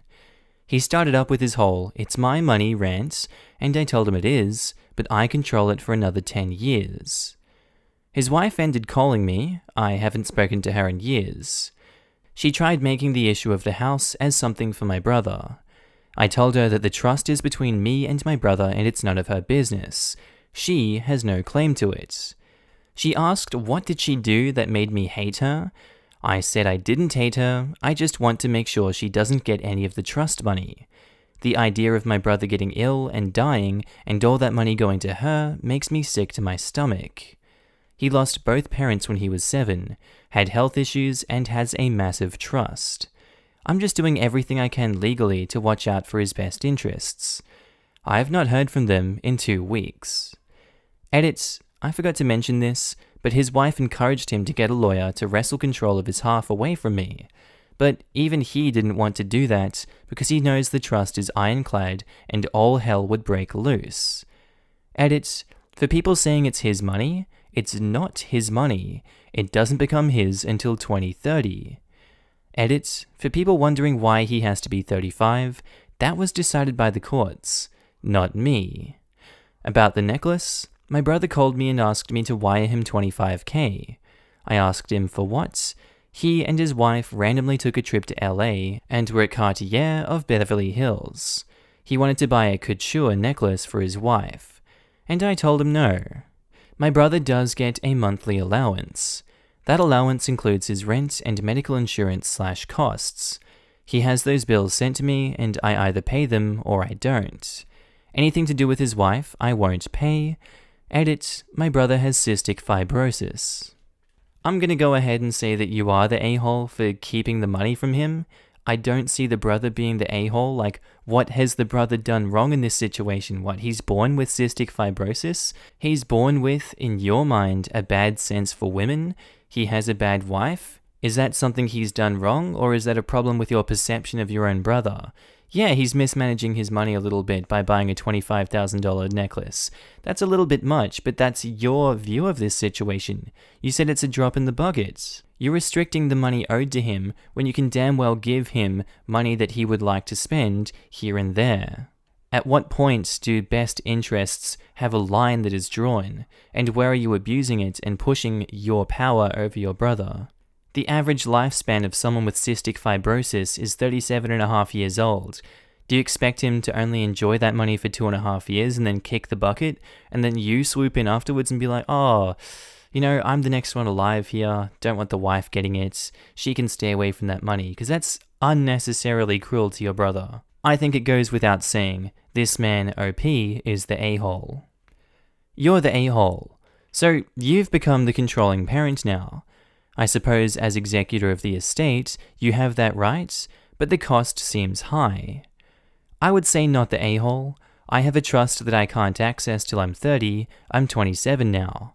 I'm thankful that my aunt, who is in control of the trust, at the moment hasn't given me anything except a car with money from the trust, and offers to pay for school.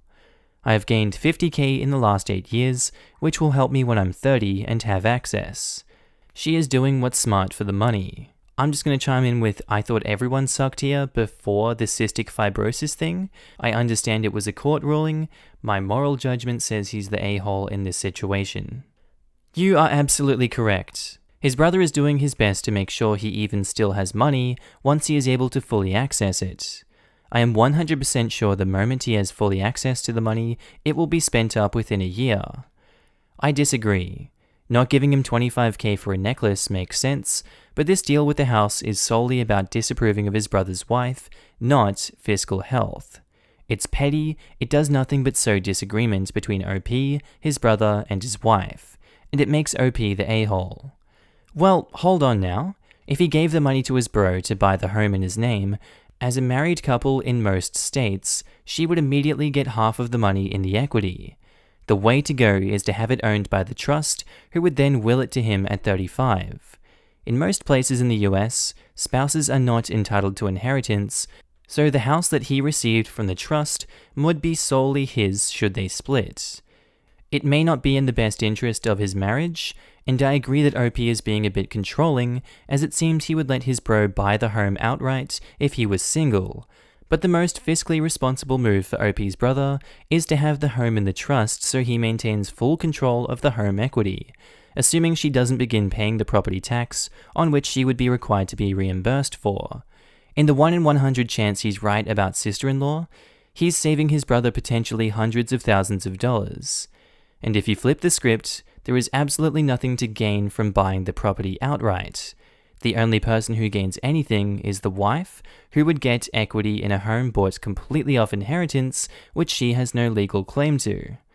I get that OP sounds like an ass, but he could very well be right. I think most good people don't like to think about living in a world where someone will lie about their romantic interests for years, go as far as to get married, just to cash in on a couple $100,000. This is true. But the way the OP has set it up, he wants to make sure she gets nothing if her husband dies, not if they split. That's a pretty crappy move because it enables him to kick a grieving widow out of her marital home. And if the wife gets nothing, guess who gets the lot? That's right, OP. He is setting this up for his own maximum benefits, but skipping over that part. You're the a-hole? He is an adult, and adults get to make decisions that other people disapprove of. You are using the money to control him, and from the way you talk, I suspect the reason you don't like his wife is that she stands up to you. If you give a damn about your brother's long-term financial health, set him up with a financial advisor who specializes in helping people lay out budgets and plan for the future. The way you're going now, the second he gets control of the trust, he will burn through the money and cut off all contact with you until he comes begging for yours. I think the wife is clearly showing that she feels entitled to spend this money. Do you think the brother just one day decided that he wanted to buy his wife a $25,000 necklace? I very much doubt that is something he came up with on his own. Posted by user Upbeat Veterinarian, titled, Am I the a-hole for telling my classmate about periods? We're 21 for the reference. I have mainly lovely classmates, but this guy M is something else. He's a year older. He studied abroad for a year and had to repeat the classes as our school is very strict, and you cannot imagine the level of annoyance. I would describe him like a weird mix between a xenophobic boomer and your constantly nagging 13-year-old brother. We were assigned a final project for our literature class, and I was in the same group as him. Fun! It had to be my lucky day because my period arrived. Anyway, we were having a Skype meeting, and I wasn't well at all. At one point, M started making fun of me for looking pale, and I just told him I had my period, so if he was so kind as to shut up, I'd be grateful. Instead, he continued making those cliché jests, sexist too, about how it meant I was going to be hysterical and have a lot of pimples while crying at rom-coms. I was so fudging angry, so I started to explain to him the real struggle, how some women have fevers, how there are horrible cramps, sensitive breasts, blood, being tired, weird poop routines as ovaries do some creepy magic, sensitivity to smells and perfumes, feeling dirty, how expensive all the crap is, etc. Then I told him all about exhausting men who think women just fake all those struggles so they what? Have their daily dose of drama? Long story short, it was a TED Talk. Afterwards, he was too shocked to say anything, and some of my girlfriends started to list their own problems. So I presume he really got the picture, more like a whole gallery of pictures. We finished the project and called it a day. One of my female friends wrote to me how it was all unnecessary and we'd taken it too far, embarrassing him. She'd also told me she didn't want to know about my period. Should I have shut it? I mean, I'm from a family where it's not taboo, so I could cross the line. However, who the hell pokes fun of someone because they're pale? Yeah, I don't think you're the a-hole in this situation. I think he was just unaware, and I'm glad that he was open to learning about this from a whole group of people. I can understand where the girl is coming from saying, yo, we shouldn't have done that, that was over the edge. I completely understand that, but he was willing and open to it.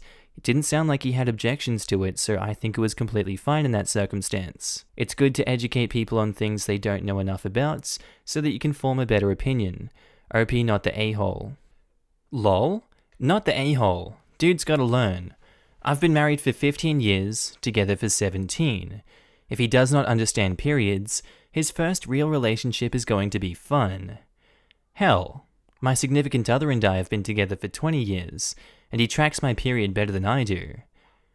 Not the a-hole, he wanted to joke about your suffering, then you explaining your suffering is on the table. Periods are basic bodily functions, it's not like you were sending pics of a bloody pad or something. To be honest, I'll do that to him if he makes just one more period-related joke in the future. He was being a jerk and you not only called him out on it, you taught him something. Honestly, he should be thanking you for the free TED Talk. Not to mention, who gets embarrassed at periods in their 20s? In 2020? This isn't the freaking Middle Ages, man. Am I the a-hole if I don't give my sisters back, even though I adopted them? Hi, first time posting on here, and I do feel like the a-hole, but I'm not sure. But here goes anyway. Sorry if I'm all over the place. So about 4 months ago, I, 27 female, adopted my two youngest sisters, Julie and Jackie, who are 4 and 6 years old. I had raised them since my dad and their mother, my stepmom, were constantly working and were partying, acting like they don't have kids. I adopted my sisters because they were practically given to me, and officially I went to court for them and am legal guardian now. Well, thing was, their mum was pregnant with triplets, so having 3 more babies plus 2 toddlers would be a handful to deal with. My boyfriend, 28, and I are well off currently and have our own 2-bedroom apartment. Our last roommate moved out and we were able to pay the apartment ourselves, so I told my dad and his wife I would be more than happy to take the girls so they can get situated with the newborns. His wife calls me and says she doesn't want the Julie or Jackie anymore since they were made out of wedlock, which I find stupid. She asked me if I would like to become legal guardian. It took me by surprise, but I said I'd have to talk with my boyfriend about it. He was all for it, as we had been together a little bit longer than the girls were even born. Julie and Jackie like my boyfriend, and so he was all for it. We had gotten a lawyer and signed all the forms, got interviewed, closed the adoption, as my dad and his wife said they'd be seeing the girls as grandchildren and not their children, which is important for later. In the end, we were given the green light and brought the girls to live with us. We situated them well in March, right before the pandemic closed everything down, and on March 29th, their mother gave birth to 3 premature babies. 2 boys were stillborn, and the little girl was barely holding on, but died 3 days later. Julie and Jackie were sad, yet indifferent, as they weren't babied by their parents. So now, here's why I feel like I need a vote if I'm the a-hole or not. A week ago, my lawyer contacted me saying my parents wanted to go over visitation scheduling and days they can keep the girls. I was puzzled and told him to tell my parents that it would be when the girls would want to go. It's on the girls' term if they wanted to go, not theirs or mine. Their mother called and texted me non-stop, claiming I was the devil for not giving her the girls back. I called my dad and told him I understand you're mourning your triplets, but taking back the girls won't do anything different. My dad explained how they feel horrible for barely keeping up Jackie and Julie and how they should have taken better care of them. I understand that this epiphany was sudden, but also they gave the girls to me and I love them like my own and practically raised them. I do give them visitation, but my dad and his wife came over once a month and played with the girls in their room for like an hour or 2 and then left. So Reddit, am I the a-hole for not giving my sisters back to their parents, even though they gave them to me? I feel like I can't even talk on this one because, man, that is such a nuanced situation. That's so messed up. I feel like no one is the a-hole in this situation. You're being a kind, caring mother to them now when their parents were neglectful and just not there. The parents lost 3 triplets prematurely, and now they're grieving and they want their kids back because they realized their mistake, but are the parents going to repeat their abusive tendencies in the past? They are their kids after all, and that's a really hard question to tackle. I can see where everyone's coming from. I'm going to say no a-holes here, leaning on not the a-hole because, the parents are doing the wrong thing here, I'd say. Not the a-hole. What happens if they get pregnant again? Are they going to throw them away again? They made their crappy decision and now they have to deal with it. Best of luck to your little family. This was exactly my first thought. You are the stability and love they need. Nobody in their right mind completely terminates parental rights for children they want. It doesn't matter what your dad and stepmom want now. What matters is what's best for the children, and that is exactly what you are doing. Not the a-hole times a million. Not the a-hole? They're not yo-yos. They are 2 little girls in a loving home who needed someone to take them in. That's a huge responsibility you and your man have taken on, and did so free of will. Those little girls need loving, stable homes, and you certainly have provided that, and giving them back will only confuse them. Do whatever it takes to protect and provide for them. They stand a better chance with you than with your dad and stepmom. Definitely not the a-hole. Oh god, not the a-hole? I have a terrible feeling if you let the girls go to their house, you'd have a very hard time getting them back. Do what seems best to protect them. It's not an oopsie daisies to have someone adopt your children. You don't just get to undo that. Stand your ground. OP says, I don't let the girls go with them, and usually when they come over for visitations, the door is open and across from our room. Usually my boyfriend is sitting on his computer peeking in while I'm making food or walking the dog or doing something, but my boyfriend and I discussed cutting visitations, and we had sat the girls down and asked them. They are very indifferent with them, and personally, Jackie is afraid of her mother and Julie is scared of our dad. Them being afraid was a big push when they were signing them over and made the process of adopting them easier. Jesus, you are so not the a-hole. The only way you could be the a-hole in this situation is if you gave the girls back or let your parents have them unsupervised. I agree with this. These are your daughters. These 2 girls need to be advocated for by you. Please keep them safe. Have they said why they're afraid? Julie says that my stepmom would raise her hand at her when we weren't looking, or gesture that they didn't care that my boyfriend and I were in the other room. The second/last visit, my dad told Jackie that my boyfriend hated her and Julie. It made her distant, but we worked through it, and my boyfriend is her favorite parent now. Okay, I'm definitely changing to not the a-hole. What's wrong with these people? Dear Lord. I gave them the benefit of the doubt. I won't be doing that again. Did your dad or stepmom ever hit you when you were a kid? OP says, my dad was physically abusive to my mum as she wasn't submissive at all, but he would verbally abuse me and my other sisters. At one point he left us at our grandma's 1 bedroom while he took her to the hospital. We were all ages 14, 7, 6, 4. We were there for 3 days without anyone checking in on us, and my older sister called our mum, but our mum had tried picking us up and got arrested because she apparently didn't have custody of us. When we told the social worker that we were left alone for 3 days, they put us into the foster care system. Oh my god.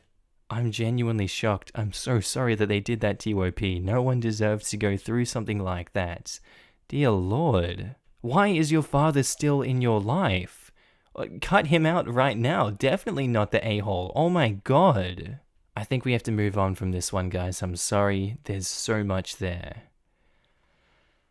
Posted by user Am I the AHole Encourage. Titled, Am I the a-hole for encouraging my son to be gay? This happened before lockdown, but I just keep thinking about it. My wife, 35 female, and I, 37 male, have a 12-year-old son. My wife usually picks up our son from school, and one day she saw him walking out of class with a female classmate. At dinner that night, she brought it up, saying how cute they looked together and how they seemed to be so close, much to my son's dismay and embarrassment. She kept joking that they would be such a cute couple and whatnot. She made one comment about how when he gets a girlfriend, she would want to meet her straight away. I very casually said, or boyfriend, at the end of my wife's sentence. My wife and I are not homophobic in any form, and if my son were to be gay or bi or any variant of the LGBTQ+ community, we would be accepting, as every parent should. However, after I made that comment, my son was extremely uncomfortable and excused himself from the table to eat in his room. My wife told me it was inappropriate to say that because it made him uncomfortable. I said that she was already making him uncomfortable by saying all this stuff about his classmates. She said that she was only doing it to encourage him to be open to us about his future relationships and to show him he can talk to us about anything. So I said I was also encouraging him to be open to us because I showed him that we wouldn't care about his sexual preference so he could see, if he were gay, we would be accepting. My wife said he's too young to know if he's gay or not, and that I was encouraging him to be gay when he's too young to understand. I called her out on her comments and said she sounded homophobic, and she got very angry with me. A little while later, after the argument ended, my wife went over to apologize to our son for making him uncomfortable. When she came out of his room, she told me to go speak to him and apologize too. I went to his room and said sorry if the comment made him uncomfortable, but I was just trying to show him his mother and I would be accepting. He told me he was straight, and I told him he's young, and if things change in the future, we would be accepting. He's just using his own wife's logic then. What's wrong with this man? Did he not learn? My wife overheard this and she lost it at me. She told me to stop trying to force our son to be gay when he told me that he's straight. Another argument ensued, and honestly, I don't think I've done anything wrong. I'm just showing him that we'd be accepting, but she keeps saying I'm making inappropriate comments, which just make him uncomfortable. My wife went to speak to our son again and asked him if he was uncomfortable with the comments that I keep making, and he said, "I'm straight. Can you just leave it at that and shut up?" I know my son may have been uncomfortable with the comments I made, but I think it's worth it if it means he would be open to us about his sexuality in the future. My wife is insisting that he's straight, so there's no need to keep bringing up the possibility that he's gay, and I'm trying to force our son to be gay. Update: wow, this blew up. It blew up so much apparently that my son has seen this. We had a conversation, and he told me I could post it here to give you guys closure. Okay, my judgment here with the Am I the AHole? I think that everyone sucks here in this situation. I think both the parents suck. I don't think the son sucks. I can't blame him. Both of them made the same comment. They both defeated each other's logic. But I don't think it's too bad. I think they just need more knowledge on this situation. So for that reason, everyone sucks here. Everyone's the a-hole. First and foremost, thank you all for the clarity that I am the a-hole, as I was being invasive and dismissive. Parenting is hard, and my efforts to be an open-minded and approachable father sometimes don't go as well as planned. My son saw this post and came to talk to me. We had an open and honest conversation about boundaries, and he said that he gets I'm coming from a place of love when I try to have these conversations, but sometimes he just doesn't want to talk. I expressed to him the fear that he would keep things from me like my gay brother kept things from my dad when we were growing up. I told him I would love him no matter who he loved, and I just wanted to be a part of his life and for him to be able to open up to me. He said thanks, and we hugged it out. He then told me about his crush, who was the girl his mother saw him walking with. It was a nice chat, and I think it's made us closer. Thank you, Reddit. Also, although some of you seem convinced my wife is homophobic, she's not. That is all. I'm gonna read comments because might as well at this point. Everyone sucks here. You're both making your son uncomfortable. Not every single teenager, preteen here, is going to want to talk to their parents about their sexuality. You know he was uncomfortable, but yet you both continued to push the issue. Basically, you were saying, I know he's uncomfortable, but I don't care as long as I get in my say. My parents were like these two. They were intensely overbearing anytime I had the slightest interaction with a girl my age. I think they were just excited and trying to show an interest, but I found it mortifying. I stopped telling them about my love life because I didn't want to have the overbearing conversations. I'm 28 now, and I still don't really talk about my relationships with them, because I learned from a young age that any conversation with my parents about love will be 20 minutes of my parents making way too big a deal about it and grilling me with every possible question. Yup, my family would tease me relentlessly every time a boy would call me, or when I was dating someone. Then they were shocked when I wouldn't tell them things. I'm now married with kids, and they still don't understand why I don't tell them stuff. Not the a-hole. I understand the everyone sucks here comments, saying you both made him uncomfortable, but I disagree with this. Your wife started the relationship discussion. All you did was clarify that you would support him no matter what. You weren't being pushy or pushing some agenda on him. Your wife is overreacting. And it makes me wonder if she's the one of those I don't mind gay people as long as they're not my children kind of homophobes. You aren't doing anything wrong. When my little brother was the same age, my family would ask him if he had crushes on any girls. I would always add, or boys. That's not making him gay. That's just letting him know that he can be open-minded and we would support him. He recently came out as being bi, and I believe this open-mindedness led him to exploring those attractions early on, causing him to have a healthy mindset around his sexuality. He didn't have to spend years struggling with his sexuality, doubting if what he felt was normal. It was all a very natural, healthy process for him, and I'm happy he could figure this out at a young age. You're a good father. Hot Dog says, I disagree a little about the dad not being pushy. After dinner, when he went to talk to him, the son said, "Dad, I'm straight," and OP replied that he was still young, which is the same garbage that a lot of people tell younger gay kids, i.e., you're still young, you can't possibly know how you feel about your sexual attraction to people. No, I don't think it's encouraging him to be one way or another, but it's still kind of a crummy statement that invalidates the son's feelings. Posted by user, "It's my boat, bitch." Titled, "Am I the a-hole for refusing to share a room with a 1-year-old, twin 2-year-olds, and a 4-year-old?"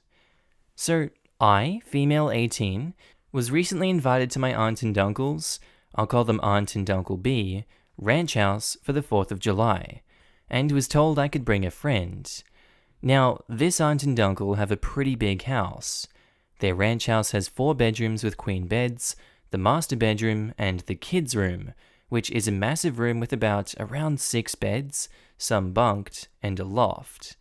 They've got a lot of land around the house too, so I was excited to get some time to goof off and run around with my friend, also female 18.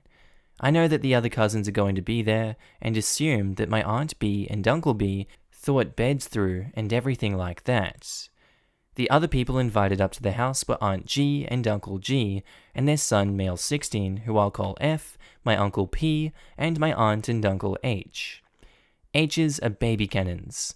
They have 4 kids under the age of 5, none of whom sleep through the night. I've been to their house before, it is horrible. Anyway, my friend and I get up to the house and learn that we are expected to share the big bunk room with the kids under 5, while their parents get their own room. Uncle P, Cousin F, and Aunt and Uncle G are also in their own rooms. G's shared one. I was upset, but wanting to stay up there, I said okay, my friend and I can sleep on the couch. Cue a massive explosion. The baby cannons are ticked that I don't want to sleep in the same room as their children. Their kids are horrible at night, and someone needs to watch them, so it should be me and my friend because I got to invite a friend. I said that if they wanted someone to, Cousin F could, but Cousin F apparently needed his sleep because he's a growing boy and doesn't know how to take care of kids. None of the other people in the house wanted to get involved. The aunt and uncle who owned the house didn't care much and just told us to figure it out. So I ignored the baby cannons and sat up on the couch with my friend. Cue the baby cannon's mother. She throws all of our stuff off the couches and tells me and my friend that we have to sleep with her kids or we can't stay. At this point, I'm mortified by her behavior because I have a friend. My friend is embarrassed and doesn't know what to do. So I tell them I'm leaving. Cue more screaming. I drove up my father's boat. If I leave, there's nobody with a truck to drive the boat around. The world is ending. I say that either my friend and I are sleeping on the couch without the small children, or we're leaving. Well, baby cannons weren't okay with that. So I packed my stuff, reattached the trailer for the boat, and left. Now I'm getting texts from relatives that I was rude and could have handled it better, and that the baby cannons need a break from their kids, and I'm young, so I can be a nice family member and deal with it for them. Am I the a-hole here? No, you're not. If they want someone to look after the kids, bring a bloody babysitter over to get them to look after it. Get the boy to look after it. He's not doing anything either. But even then, it's not his responsibility. They're not his kids. Baby cannons, you had 4 kids under 5 years of age and took them on a family retreat. Don't expect everyone to work for you. That's so selfish. OP not the a-hole. Leave them there and let them deal with the problem. Update, 1st of July. My father has banned the baby cannon from ever going on the boat again. Aunt B is getting involved and is considering asking the baby cannon family to leave for the weekend and to not come back until they can be more considerate of relatives.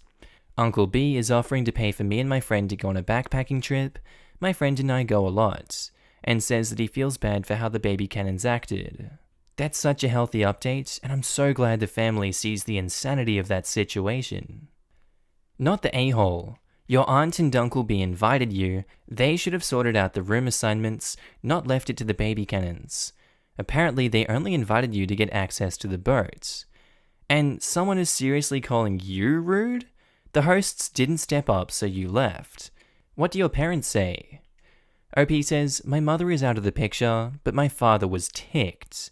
I took my friend to the lake with the boat right after leaving and left my phone in the car all day. So I came back to a bunch of angry, what the frick did you do to your relatives texts from him.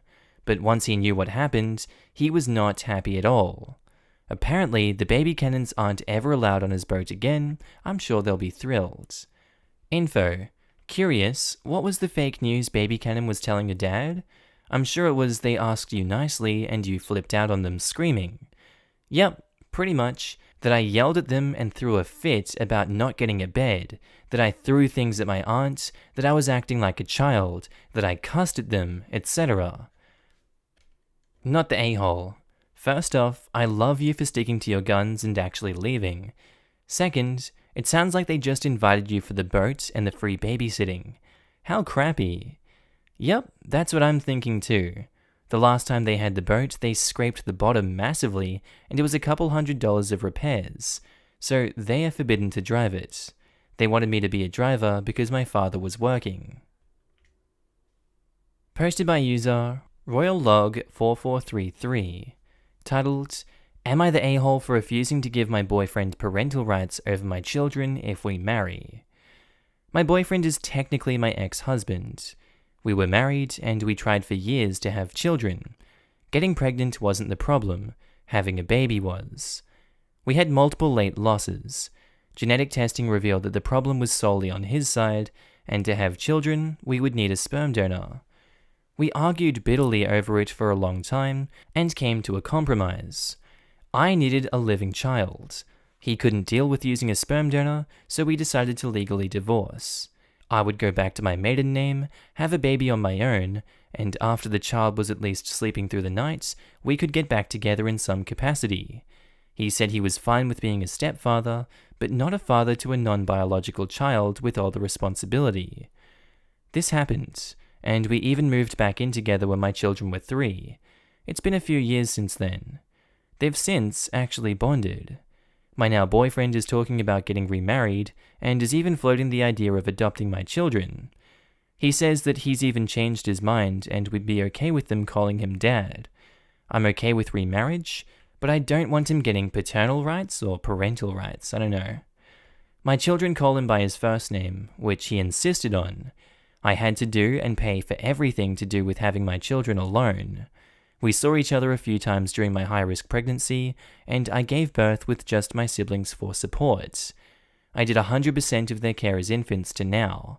I had to learn to parent multiples alone. I have, up until the last year, been their sole financial support. They are my children. He shouldn't get parental rights because he doesn't deserve them. He put me through hell to have them. Whoa, I can sense a lot of resentment here. I don't want to basically say that everything that happened was a-okay and let him go back on his insistence when I still have every bit of his decisions' effects on me and my life. Some of our friends and his family say that I should be more forgiving and accept that it's hard for a man to accept and takes a while most of my family agrees with me. Whoa, what have we stepped into on this one? Dear Lord. The husband broke the marriage because he couldn't agree on a child. The wife raises her own children on her own and carries all this spite against the husband.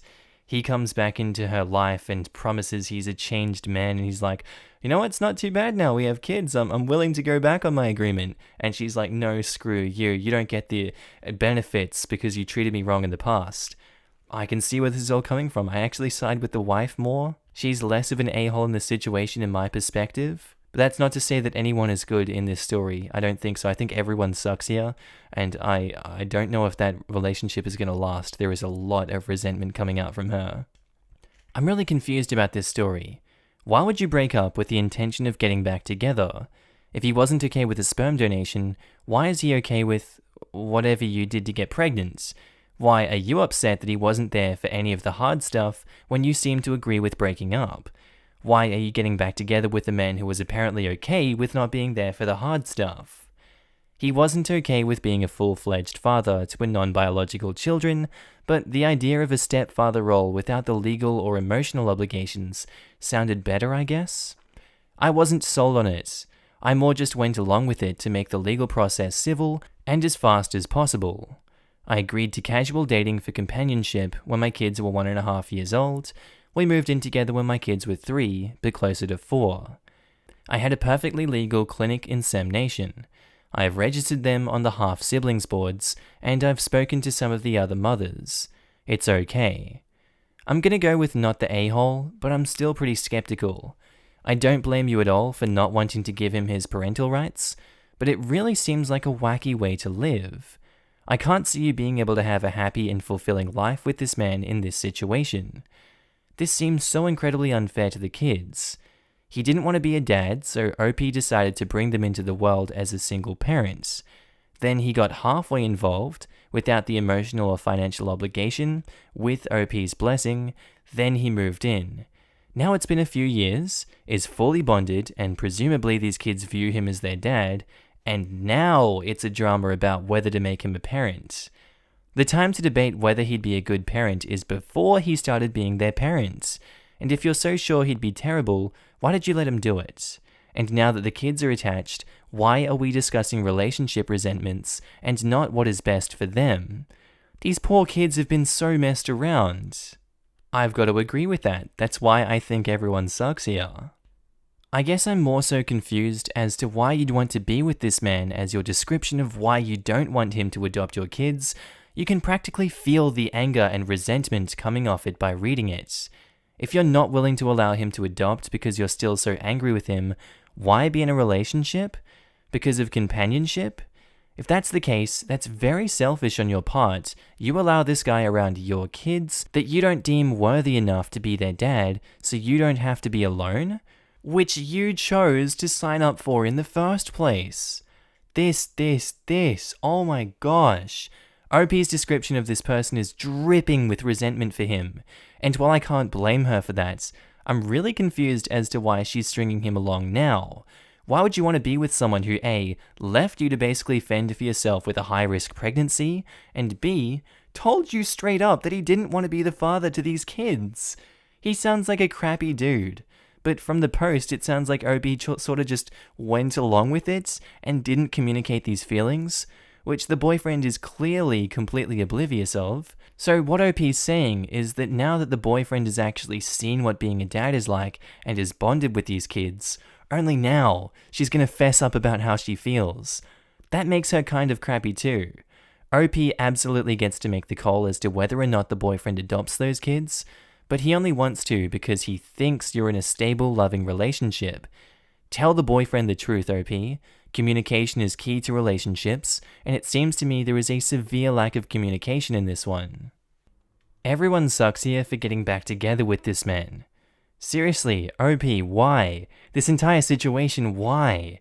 Too much weirdness and drama, poor kids. So basically, there was a few more replies. OP hasn't talked much after that one reply they did before, basically saying that if she dies, the kids are going to the sister and not the husband. She doesn't give a reason for why she came back into the relationship, or why she hates him and why she's sticking around. We've just got what we're working with on this one. That's all the tea that I could find for you guys. I think I'm done with this post. This hurts me on the inside. This is like a deeper level of like, oh, God, these kids are gonna be so messed up. Oh, it's not love. You're not raising them in a loving household. Oh. I hope you guys can't relate. I really hope you can't relate. Outro Markee, save me. Alright guys, that's all for today's video. I hope you enjoyed this one today. Tell me what you thought of it down in the comments below. If you're not subscribed to the channel, I would love you to subscribe because I love your face and I love seeing you here every single day that you are here in this video. I don't know what else to say today, guys. I hope you enjoyed the content. I do have a second channel that's called Markee2. Link should be up on the screen somewhere here if you don't have adblock installed. If you don't know where to find the channel, you can go to my main page. Just click on the Markee face and it should be on the right somewhere there, or on channels if you're on phone. Hope you guys have a good one. I'll see you in the next one. Bye.